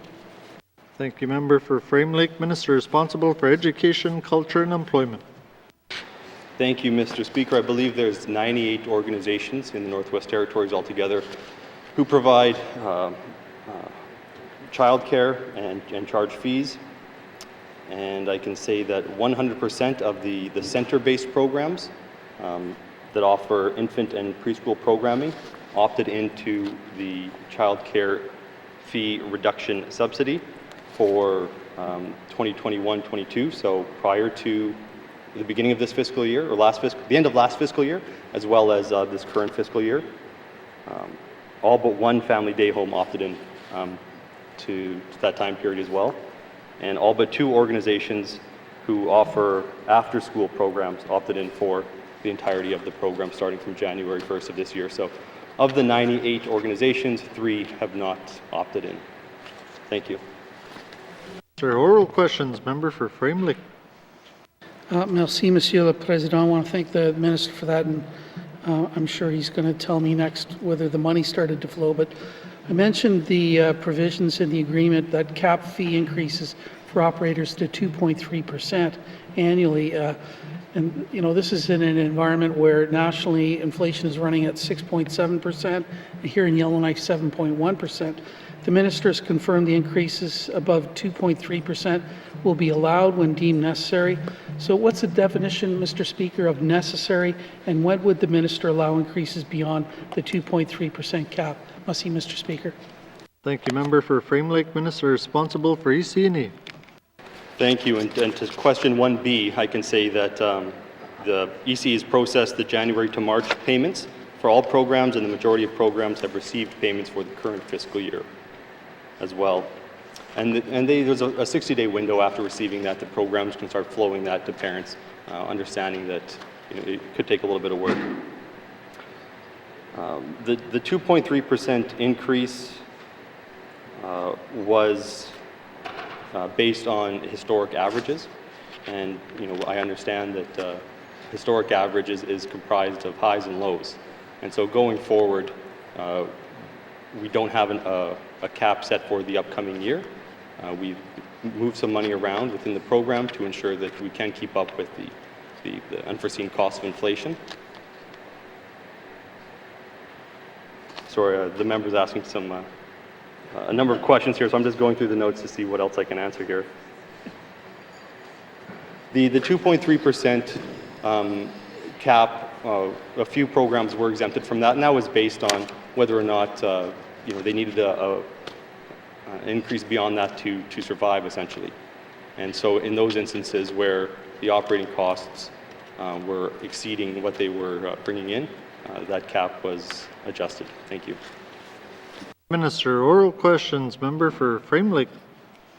Merci, Monsieur le Président. I appreciate the detailed answers from the Minister, and of course I gave him the heads up with these questions ahead of time.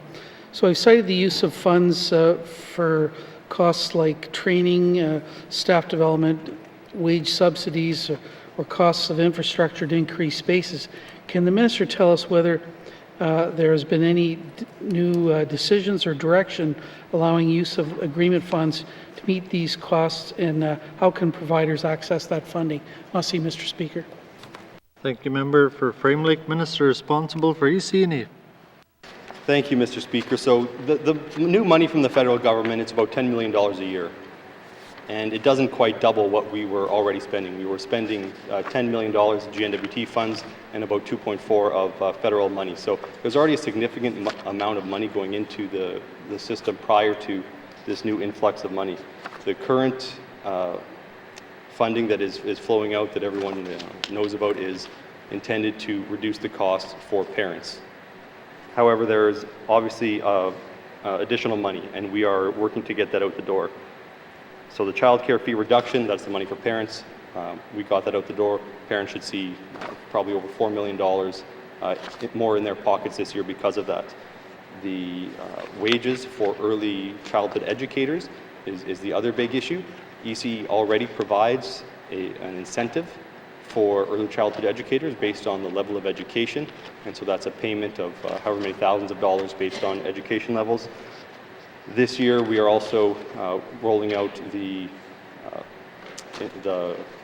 retention incentive bonus for early childhood educators out of the new federal funding, recognizing that their wages don't reflect the importance of their roles. There's also additional funding. There's also funding now for post-secondary education. We have bursaries. We provide money to Aurora College and College Nordique to provide programming to educate early childhood educators. We'll be doing more of that as well. So we're doing a lot, and this money is essentially allowing us to do more of the same as well as further reduce costs. Thank you. Sir, final supplementary member for Frame Lake. Merci, Monsieur le Président. I want to thank the Minister for that.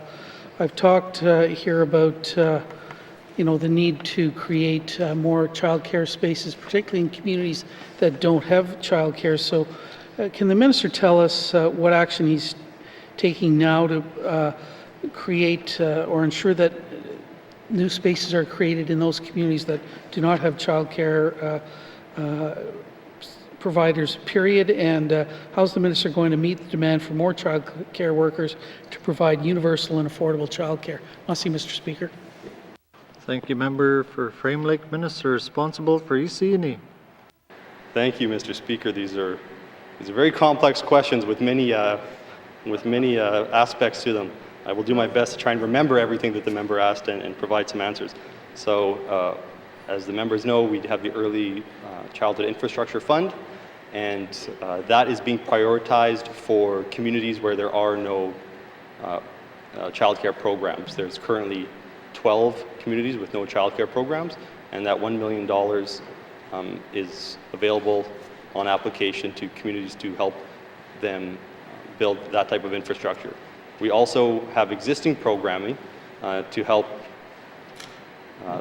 perhaps retrofit or make spaces more appropriate for early learning and childcare centers when perhaps not a new build or substantial renovations are required. So we're already doing that.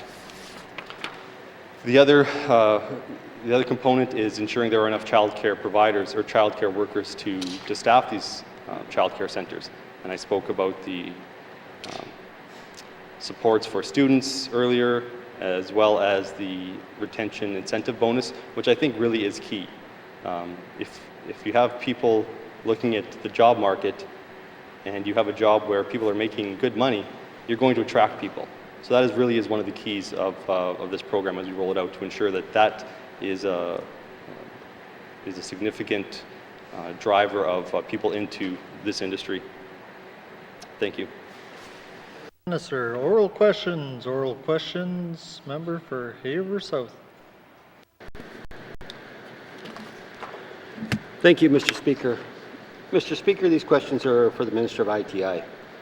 Mr. Speaker, there will be gaps in the disaster assistance policy. Therefore, will the Minister of ITI confirm how her department will work with MACA and other departments to close those gaps for businesses? Thank you, Mr. Speaker. For Haver South, Minister responsible for industry, tourism and investment. Thank you, Mr. Speaker. Mr. Speaker, first off, I do want to acknowledge the troubling times that are being faced by many businesses in Hay River. I think it's been mentioned a few times that several of us had the opportunity to attend to see what's going on for ourselves, and it's plainly obvious that there's quite a significant impact to the community and to the business community there. We are, of course, all working together as one government. That's why multiple ministers did attend to bring to bear each of our perspectives. And ITI will continue working with MACA. MACA is the first point of call for the disaster assistance policy, that is still should be the people's first stop, or using their pathfinders if folks aren't familiar with how to make those accesses quickly. But beyond that, ITI's regional offices and our local staff here out of headquarters, given that some of our regional staff have been impacted, they are working directly with businesses. Similarly, staff at BDIC are in contact directly with the businesses to try to identify indeed what those gaps are likely to be. And once we have a better understanding, we'll be working hard and diligently to figure out what kinds of initiatives we could potentially bring forward to help fill those gaps, or working with federal partners to see what opportunities they might have to help fill those gaps. Thank you, Mr. Speaker. Thank you, Minister. Oral questions, member for Haver South. Thank you, Mr. Speaker. Mr. Speaker, during her visit to Hay River and meeting with business owners, Does the minister expect there will be businesses in the fishing, agricultural, and tourism sectors requesting assistance above what DAP may provide? Thank you. Thank you, Member for Haver South. Minister responsible for ITI. Thank you, Mr. Speaker. And Mr. Speaker, I should say thank you to the MLAs from the region who invited us there and invited me to attend and helped arrange some of the meetings that we had. It helps myself, it helps the department to have that hands-on and have eyes on. I'm certainly not an expert, so I'm hesitant to conclude that it is inevitable that which businesses will or will not be experiencing impacts beyond what's available in the disaster assistance policy. I mean, I can certainly say that there is, some of the businesses were essentially wiped out. So, what conclusions there are from that, I would think are probably obvious. But that's the work that's happening right now, is to try to quantify them as best can be done, to do that as quickly as can be done, and then to then go back to, for instance, Department of Fisheries and Oceans, similarly agriculture, there's national programs. We are already having those conversations, not waiting for the final numbers, but with that groundwork in place and then with the numbers coming in, it's my hope that we'll be in a position to react quickly once the final numbers are available. Thank you, Mr. Speaker. Thank you, Minister. Oral questions. Member for Haver South. Thank you, Mr. Speaker. Mr. Speaker, will the minister confirm if her department will assist those in the fishing, agriculture, and tourism sectors with funding to offset loss of revenue and wages, something that I'm sure isn't included in the DAP process? Thank you. Thank you, Member for Haver South. Minister responsible for ITI. Thank you, Mr. Speaker. Mr. Speaker, there's not a standing or standalone program that offers support for lost wages or lost revenue.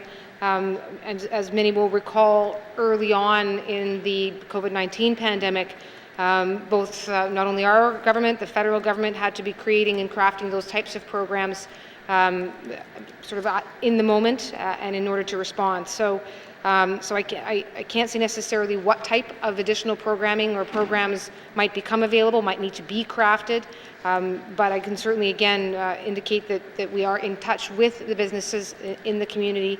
We'll continue to do so. If there's community businesses that aren't being connected with or haven't had those connections, I certainly would want them to reach out, whether through their MLA or through their regional ITI office, because hearing and understanding exactly the needs, what are those areas of need, and what is being covered by insurance, what is being covered by disaster assistance, and what gaps are there going to be to get these businesses back up and running as quickly as possible. The more we can help be flexible by understanding those specifics, the more we can then tailor any programs that might need to come. Thank you, Mr. Speaker. Thank you, Minister. Final short supplementary. Member for Haver South. Thank you, Mr. Speaker. Mr. Speaker, right now, what's happening in Hay River is that the businesses that have been impacted are basically cleaning up, trying to repair, the damages. And the reality is that no one will break even. But what I'm hoping is that we can get them as close to break even as possible. So the ones that are working, they're making a paltry $20 an hour under the DAP process. So, Mr. Speaker, will the minister confirm if her department has identified or set aside funds specifically to assist those businesses affected by the flooding in the South Slave? Thank you, Member for Haver South. Minister responsible for Industry, Tourism and Investment. Thank you, Mr. Speaker. Mr. Speaker, this I think actually draws on the Department of Finance. So when there's emergencies of this nature, emergencies of any nature, there's certainly money that gets set aside in our supplementary reserve for requests and issues that come up over the course of an assembly, or rather over the course of a fiscal year. Individual departments, once they have their appropriation on April 1st, may have flexibility.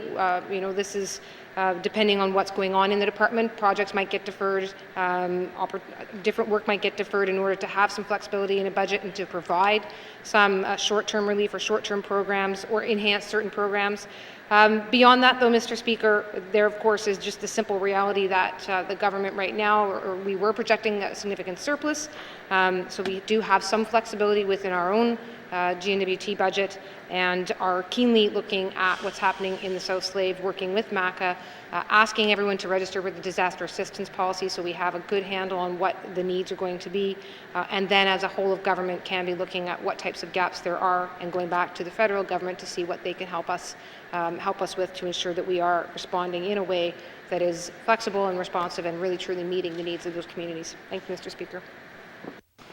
Thank you, Minister. Oral questions, member for Kamloops. Thank you very much, Mr. Speaker. Mr. Speaker, my questions today are for the Minister of Justice in regards to the Builders Lien Act.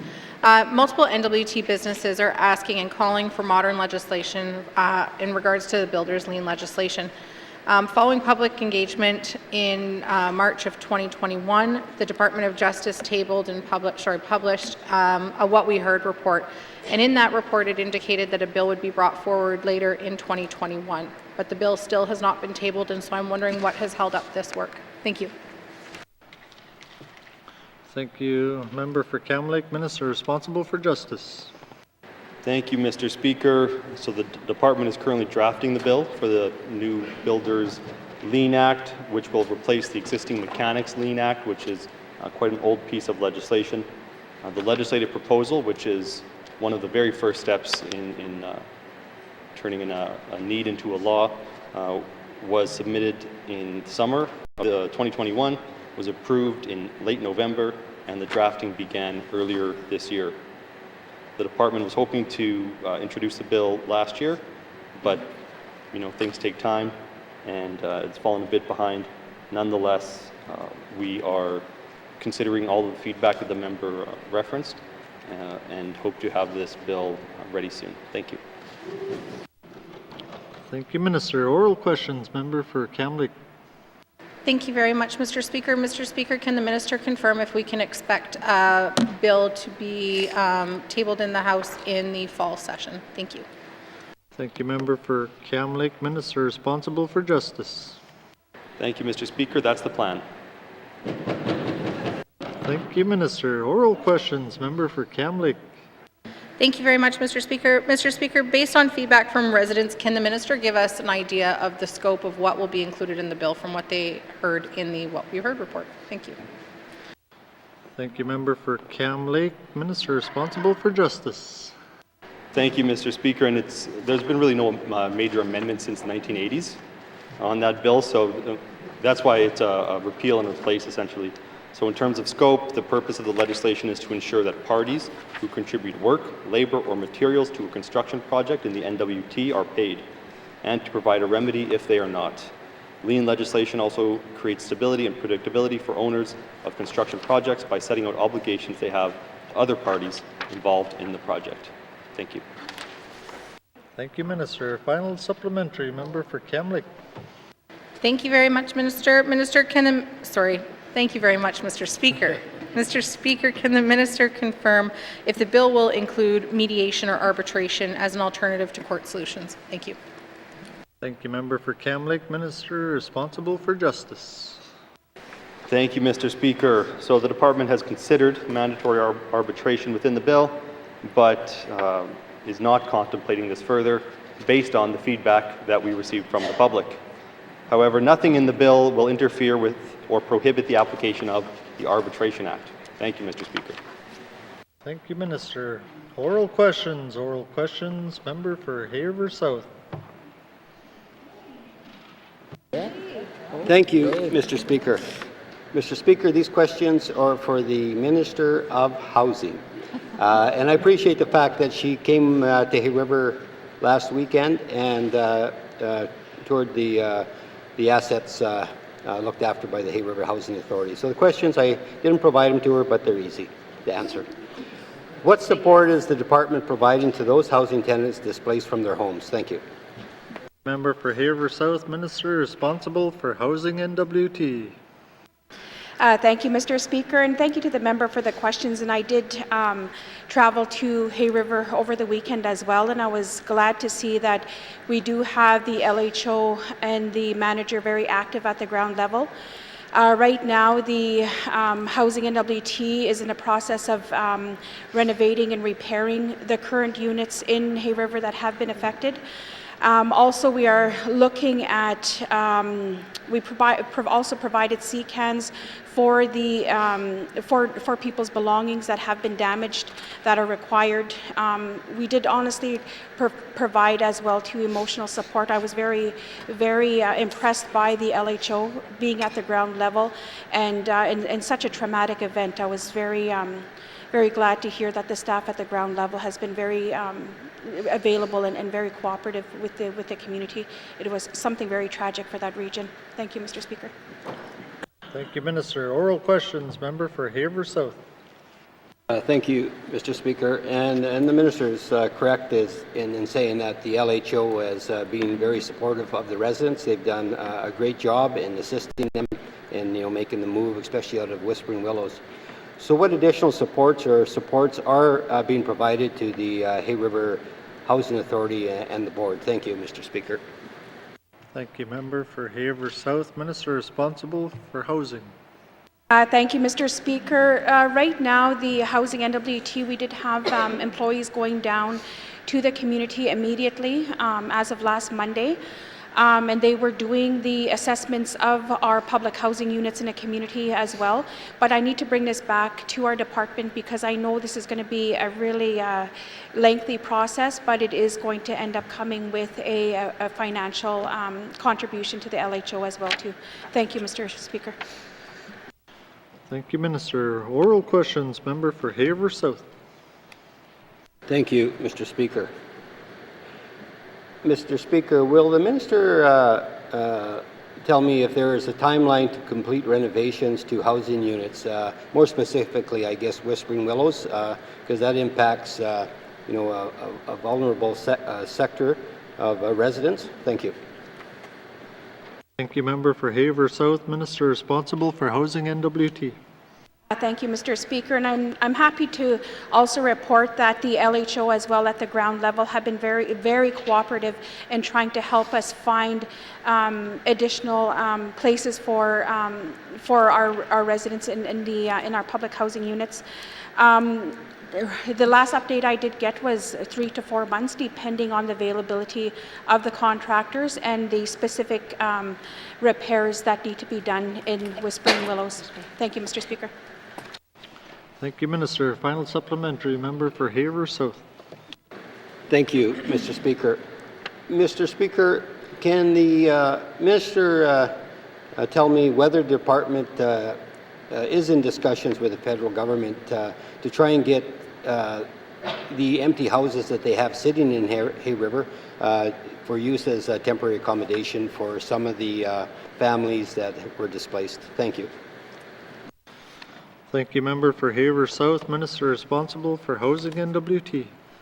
Thank you, Mr. Speaker. We have been able to enter into an agreement with the federal government to have access to the 4 federal housing units in the community, but that administration will be handled by Municipal and Community Affairs, as this would be for homeowners.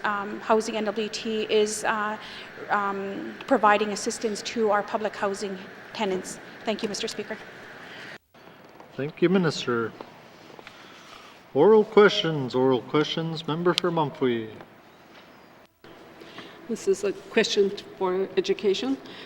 Will the minister commit to reviewing how it allocates funding to small communities, particularly to see if they are adequately funded and resourced? Thank you. Thank you, member for Mumphy. Minister responsible for education, culture, and employment. Thank you, Mr. Speaker. There will never be enough money for education. I think that's fair to say. We can always do more. But I can say that we have made some changes to the funding formula that do benefit small communities. The way communities are funded, they're based on school population, and at times there's a bit of a cliff. When a school falls below a certain number of students, it can experience a drop-off in funding. So we have smoothed that slope for a number of different funding streams. And so that is something that happened this year that is benefiting small communities. As part of the larger Education Act modernization initiative, we will be reviewing how schools are funded. Because I've been saying since day one, I would prefer to see funding that ensures equitable education across the territory. Thank you. Thank you, Minister. Oral questions. Member for Mumfree. Will the minister commit to providing more flexibility on how funds can be spent so communities and staff can be more creative on program delivery? Thank you. Thank you, Member for Mumfree. Minister responsible for EC&E. Thank you, Mr. Speaker. So where there is a District Education Council or like the TCSA, the department provides a lump sum of funding, and there are essentially 3 pots of money. Well, one pot of money has to be used for inclusive schooling, and so that's ensuring that there are supports to support students at different levels in the same classroom.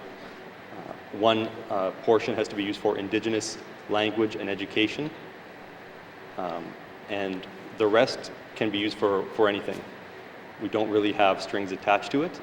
The delivery of education is the responsibility of the local education body, and so ECE is quite hands-off and allows as much creativity as an education body can muster. Thank you. Thank you, Minister. Oral questions. Member for Mumfree. Thank you. This is one of the examples that, I said I had 6 examples, so I'll add one more. I think we still have time. Has ECE advanced the piloting of a support network that meets the need of students, educators, and principals is centered on Indigenous view, and when is the pilot completed? Thank you, Member for Mumfree. Minister responsible for EC&E.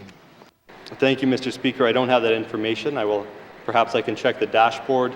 Everything in the action plan that was a response to the Office of the Auditor General report is online in a progress tracker. And so when an item is in progress, that is noted on the online tracker. So I don't have the information, but I can check that out and let the member know. Thank you. Thank you, Minister. Final supplementary. Member for Mumfree. Thank you. Another example is in 2020 and 2021 school that did not align their calendars saw some of their NDL students missing up to 25% of NDL class periods for some courses during the academic year. What has been the progress in working with educators, administrators, and district education authorities in aligning the calendars of schools offering northern distance learning programming? Thank you. Thank you, Member for Mumfree. Minister responsible for EC&E. Thank you, Mr. Speaker. Now that is not a simple answer. So what I can say is that Northern Distance Learning has produced some amazing results. I hear great stories about it. I hear about students who, in small communities who are taking these, advanced level courses, academic courses, and making their way into university. And it's not obvious that they would have that opportunity in their community if not for Northern Distance Learning. So it is a very valuable project, and I don't want to say proud, but I'm happy with the investments that this government and the previous government have made into that program. It's been expanded. However, its progress really has been halted by COVID, both because communities, understandably did not want people coming into their communities to install the hardware and things like that associated with Northern Distance Learning. As well, there were, of course, school closures and things like that that slowed things down. That being said, we are making some progress. It's been unfortunate that education bodies have been busy dealing with other things, with school closures, with school reopenings. It has really hindered a lot of the progress that we would have liked to see. I can say, though, that because education bodies themselves determine their school calendar, they submit their school calendars for approval, there has been some progress. So I know in the Beaufort Delta, for example, the school calendars have been synchronized this last year. Now, I haven't spoken with the chair about this, but I presume it is for things like Northern Distance Learning. because that's where it's from. Northern distance learning originated in the Beaufort Delta. And however, the DEC, the District Education Council, the overarching body, their decisions are sometimes at odds with what the communities want. So I've heard from local communities that their desires to have calendars that differ from their region has not been heard. In different, the territory is vast, and even though there could be a single district education council, it covers education bodies over a large area. And one of the main issues is the hunting season. We face that situation here in the Assembly when we look at our calendar and how we want to, when we want to meet. Basically, our calendar here is crafted around the different hunting seasons around the Northwest Territories. Similarly, we hear those concerns from education bodies as well. And so while there has been movement in aligning calendars within regions, we are not at the point where we have a territory-wide calendar yet. And I'm not sure, given local bodies' desires, that we'll get there. But we are working on it. Thank you. Thank you, Minister. Waiter on the clock there. Colleagues, our time for oral questions has expired. Written questions. Returns to written questions. Replies to Commissioner's address. Petitions. Tabling of documents. Minister responsible for infrastructure. Mr. Speaker, I wish to table the following document, plain language summary for Bill 52, Elevators and Lifts Act. Thank you, Mr. Speaker. Lifts. Thank you, Minister. Tabling of documents. Minister responsible for finance. Mr. Speaker, I wish to table the following document, plain language summary for Bill 53, an act to amend the Liquor Act. Thank you, Mr. Speaker.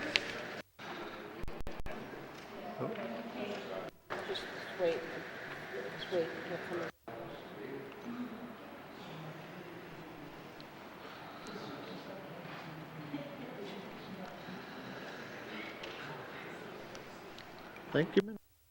Tabling of documents. Minister responsible for lands. Thank you, Mr. Speaker. Mr. Speaker, I wish to table the following document, Northwest Territories Surface Rights Board 2022-23 budget and the 2022-2024 strategic plan and business plan. Thank you, Mr. Speaker. Thank you, Minister. Tabling of documents. Colleagues, I wish to table the report of the Auditor General of Canada to the Northwest Territories Legislative Assembly, Addictions, Prevention and Recovery Services in the Northwest Territories Independent Auditors Report 2022. Tabling of documents. Notices of motion. Member for Kamloops. Mr. Speaker, I give notice that on Thursday, June 2nd, I will move the following motion. Now therefore I move, seconded by the Honourable Member for Inuvik-Boot Lake, that the Legislative Assembly recommend to the reappointment of Ms. Gail Sear of the City of Yellowknife for a term of 4 years to the Northwest Territories Human Rights Commission. And further, that the Speaker be authorized to communicate the effective date of this appointment to the Commissioner. Thank you, Mr. Speaker. Thank you, Member for Kamloops. Notices of motion. Member for Mumfwee. Yes, Mr. Speaker, I give notice that on Thursday, June 2nd, 2022, I will move the following motion. Now, therefore, I move, seconded by the Honourable Member for Inuvik Twin Lakes, that this Legislative Assembly calls upon Housing N.W.T. to increase efforts to transfer ownership of housing N.W.T. units to long-term tenants who have lived in their existing units for 20 years or more and are willing to assume ownership of their family home for a nominal fee. And further, that Housing N.W.T. will work with municipal and Indigenous government to ensure land leases or fee simple titles for their units. Remains affordable when transferred from housing N.W.T to the current tenants. And furthermore, that housing N.W.T increase efforts to transfer unused and vacant units to interested residents in the communities throughout the territory. And furthermore, that efforts supporting the transfer of unused and vacant units, as well as units of long-term tenants, commence immediately by housing N.W.T. And furthermore, that the government of the Northwest Territories provide a comprehensive response to this motion with the 120 days. Thank you, Mr. Speaker. Thank you, Member for Mumphrey. Notice is a motion. Notice is a motion. Motions. Motions. Notice is a motion for the first reading of bills. Notice is a motion for the first reading of bills. First reading of bills. First reading of bills. Second reading of bills. Second reading of bills. Minister responsible for infrastructure. Thank you, Mr. Speaker. I move, seconded by the Honourable Member for Hay River North, that Bill 52, Elevators and Lifts Act, be read for the second time. The bill establishes a framework for regulating elevating devices, amusement rides, passenger ropeways, and other regulated products, and regulated work performed in respect of those products. Establishes requirements for certificates of qualification, contractor licenses, operating permits, and other authorizations in respect of regulated work and regulated products. Provides for the establishment of a registry for the purpose of furthering safety in respect of regulated work and regulated products.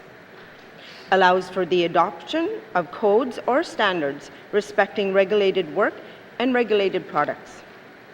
Provides for administrative measures such as the appointment of a Register of Standards, a Superintendent of Standards, and a Chief Inspector and other inspectors. Allows the Chief Inspector to accept an alternative approach to safety that is consistent with the objective of the Act, or to issue a variance for an individual circumstance on a single occasion that allows for deviation from a provision of the regulation. Creates prohibition of and offenses, provides for the enforcement of the Act and any regulations made under it, and authorizes the making of regulations. Thank you, Mr. Speaker. Thank you, Minister. Motion is in order to the principle of the bill.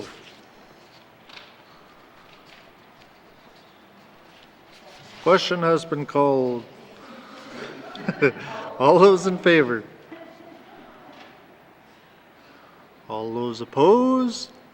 Any abstentions? The motion is carried. Bill 52 has had second reading and it is referred to a committee. Second reading of bills. Second reading of bills. Minister responsible for finance. Mr. Speaker, I move, seconded by the Honourable Member for Range Lake, that Bill 53, an Act to amend the Liquor Act, be read for the second time. This bill amends the Liquor Act to continue the Liquor Commission as the Northwest Territories Liquor and Cannabis Commission, include the regulation of cannabis in the Commission's list of duties, reinforce the separation of enforcement and adjudication responsibilities under the Act by removing the supervision of enforcement actions from the Executive Secretary's duties, remove provisions disqualifying persons from licensing eligibility on the basis of being charged with but not yet convicted of an offence, and clarify the rules pertaining to the personal importation of liquor into the Northwest Territories. Thank you, Mr. Speaker. Thank you, Minister. Motion is in order to the principle of the bill. Member for Yellowknife North. Thank you, Mr. Speaker. I guess the list of amendments are pretty innocuous and I'm not all that opposed to them. But I do want to speak to, I think it is an absolute priority that this assembly amend the Liquor Act. I know the department did what we heard, did some engagement, and has gotten that feedback from the public, which we hopefully will see soon.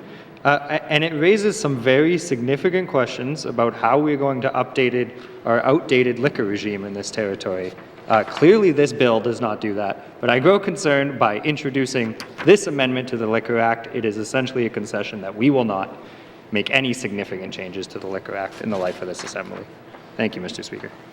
Thank you, member for Yellowknife North. Motion is in order to the principle of the bill. Question has been called. All those in favor? All those opposed? Any abstentions? The motion is carried. Bill 53 has had second reading and is referred to a standing committee of the Legislative Assembly for review. Second reading of bills. Second reading of bills. Consideration in Committee of the Whole of Bills and Other Matters, Bill 23, 29, and Bill 40. Committee Report 29-19 brackets 2, Table Document 657-19 brackets 2, Table Document 658-19 brackets 2, with member for Inuvik Twin Lakes signature.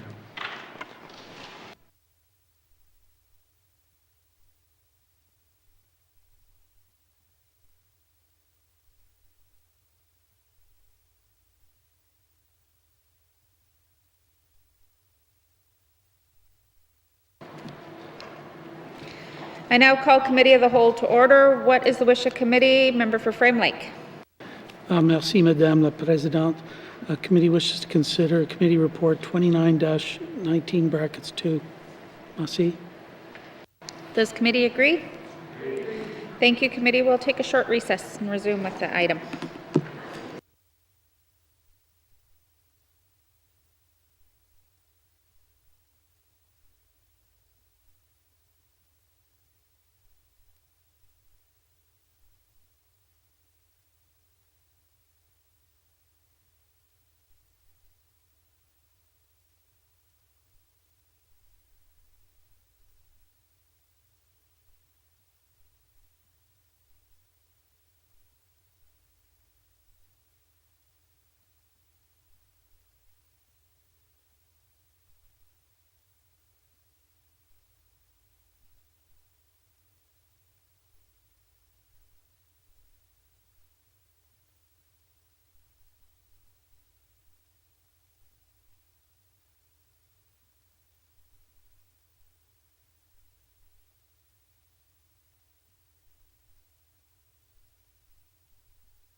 I now call Committee of the Whole back to order.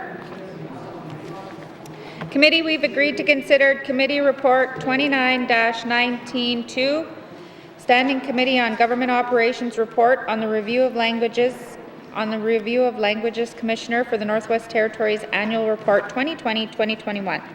I will go to the Chair of the Standing Committee on Government Operations for any opening comments. Member for Yellowknife North. Thank you, Madam Chair. The committee's report was read into the record on Thursday, May 26, 2022. Standing Committee on Government Operations has reviewed the 2020-21 annual report of the Languages Commissioner. The Official Languages Act requires the Commissioner to prepare an annual report. The report includes information on the number of complaints filed. It can also include recommendation. The Speaker tables the report in the Legislative Assembly. Once tabled, the committee reviews the report. As part of the review, the Languages Commissioner, Ms. Brenda Gauthier, appeared before committee on February 17, 2022. She delivered an excellent presentation on her 2020-21 annual report. The committee commends her work to relocate the Office of the Official Languages Commissioner to Fort Smith, as well as her work building relations to understand and promote language rights. Individual members may have comments on the report, and I would like to thank the committee for their work on this. Thank you, Madam Chair. Thank you. I will now open the floor to general comments on the Committee Report 29-19-2, Standing Committee on the Government Operations Report on the Review of the Languages Commissioner for the Northwest Territories Annual Report 2020-2021. Seeing that there's no comments, Mr. Johnson?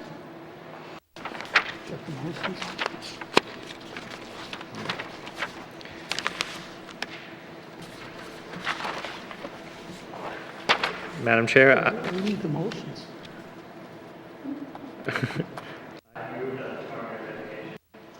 Will someone give me the motions?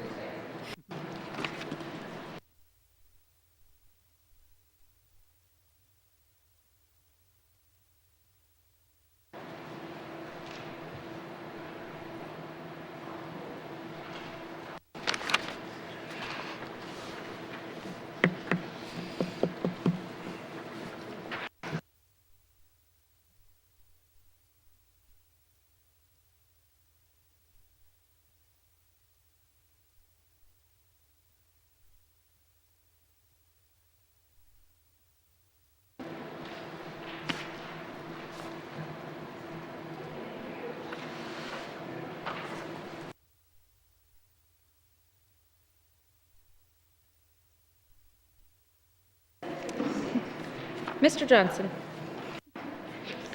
Thank you, Madam Chair. I move that this committee recommends that the Department of Education, Culture and Employment clarify the role of the Languages Commissioner, specifically regarding how the Languages Commissioner may bring forward concerns and recommendations to the Minister responsible for official languages. Thank you, Madam Chair. The motion is in order to the motion.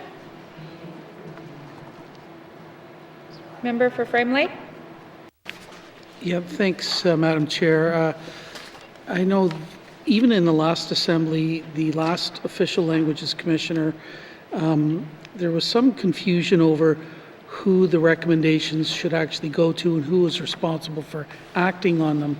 And in some previous Language Commissioners' reports, there was some criticism leveled at the Legislative Assembly itself for not acting on recommendations from previous reports.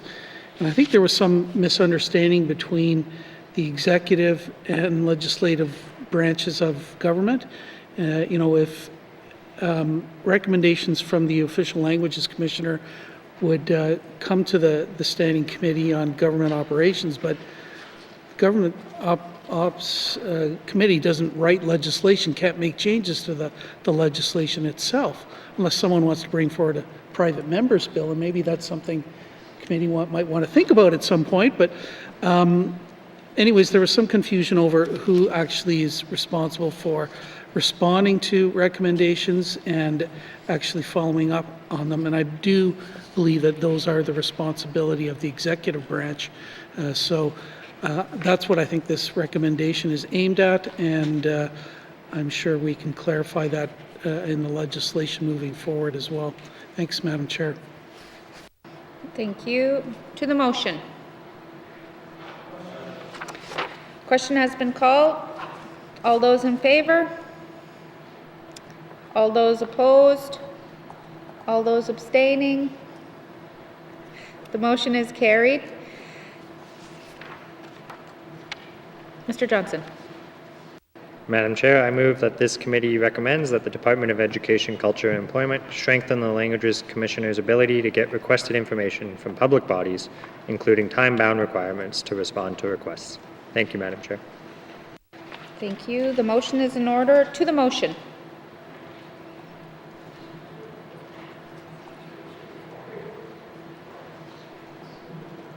To the question has been called. All those in favor? All those opposed? All those abstaining? The motion is carried. Mr. Johnson. Madam Chair, I move that this committee recommends that the Department of Education, Culture and Employment impose time-bound requirements on public bodies to respond to the recommendations from the Languages Commissioner. Thank you, Madam Chair. Thank you. The motion is in order. To the motion. Question has been called. All those in favor? All those opposed? All those abstaining? The motion is carried. Mr. Johnson. Madam Chair, I move that this committee recommends that the Government of the Northwest Territories provide a response to this report within 120 days. Thank you, Madam Chair. Thank you. The motion is in order. To the motion. Question has been called. All those in favor? All those opposed? All those abstaining? Motion is carried. Thank you, committee. Do you agree that you have concluded consideration of Committee Report 29-19-2, Standing Committee on Government Operations, Report on the Review of the Languages Commissioner for the Northwest Territories Annual Report 2020-2021? Thank you, committee. We have concluded consideration of Committee Report 29-19-2, Standing Committee on Government Operations Report on the Review of Languages Commissioner for the Northwest Territories Annual Report 2020-2021. Member for Frame Lake. Merci, Madame la Présidente. I move that the chair rise and report progress. Merci. There is a motion on the floor to report progress. The motion is in order and non-debatable. All those in favor? Opposed? Motion is carried. I will now rise and report progress.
May I please have the report of Committee of the Whole member for Inuvik-Twin Lakes?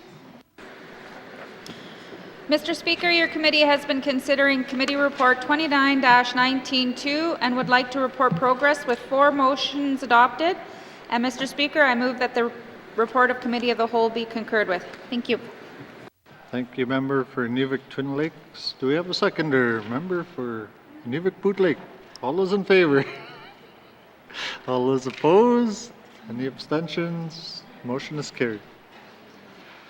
Third reading of bills. Third reading of bills. Minister responsible for infrastructure. Mr. Speaker, I move, seconded by the Honourable Member for Hay River North, that Bill 46, an Act to amend the Motor Vehicles Act, be read for the 3rd time.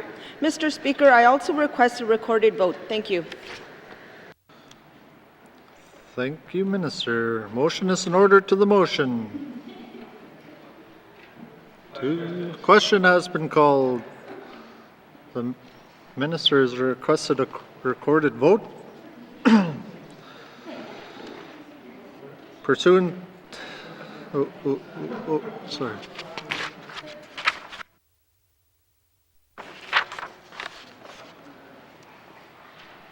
Motion is in order to the motion. All those in favor, please rise. Or, we're supposed to.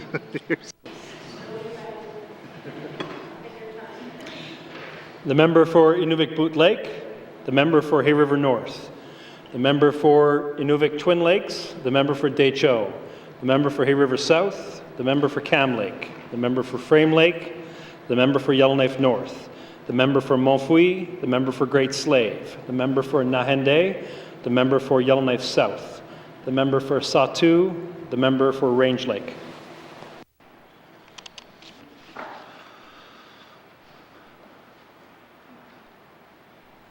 All those opposed, please rise. All those abstaining, please rise.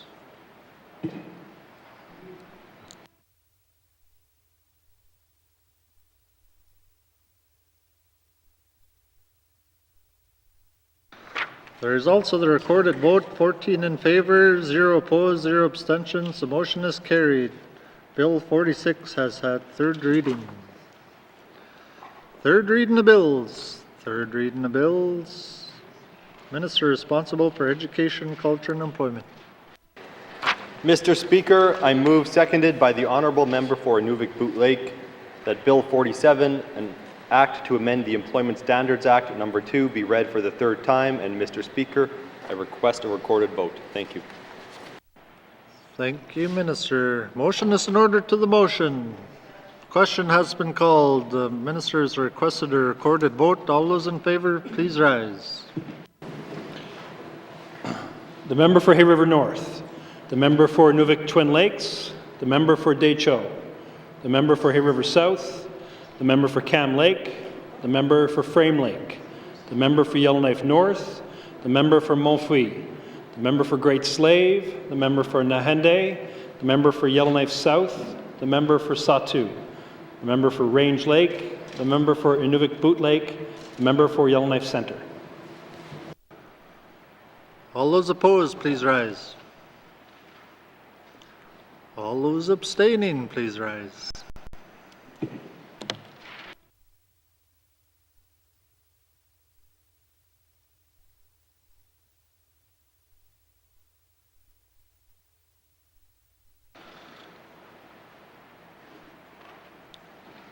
The results of the recorded vote, 15 in favor, 0 opposed, 0 abstentions. The motion is carried. Bill 47 has had 3rd reading.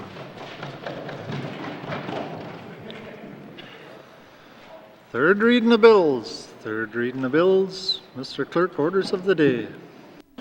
Orders of the day for Wednesday, June 1st, 2022, 1:30 p.m.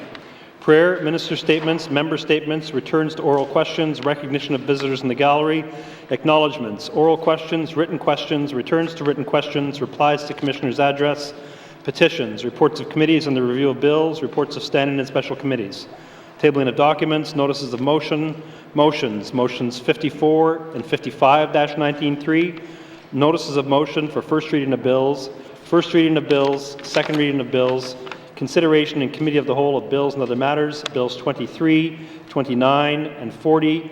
Committee Report 30-19-2. Table documents 657 and 658-19-2. Report of Committee of the Whole, third reading of bills, orders of the day.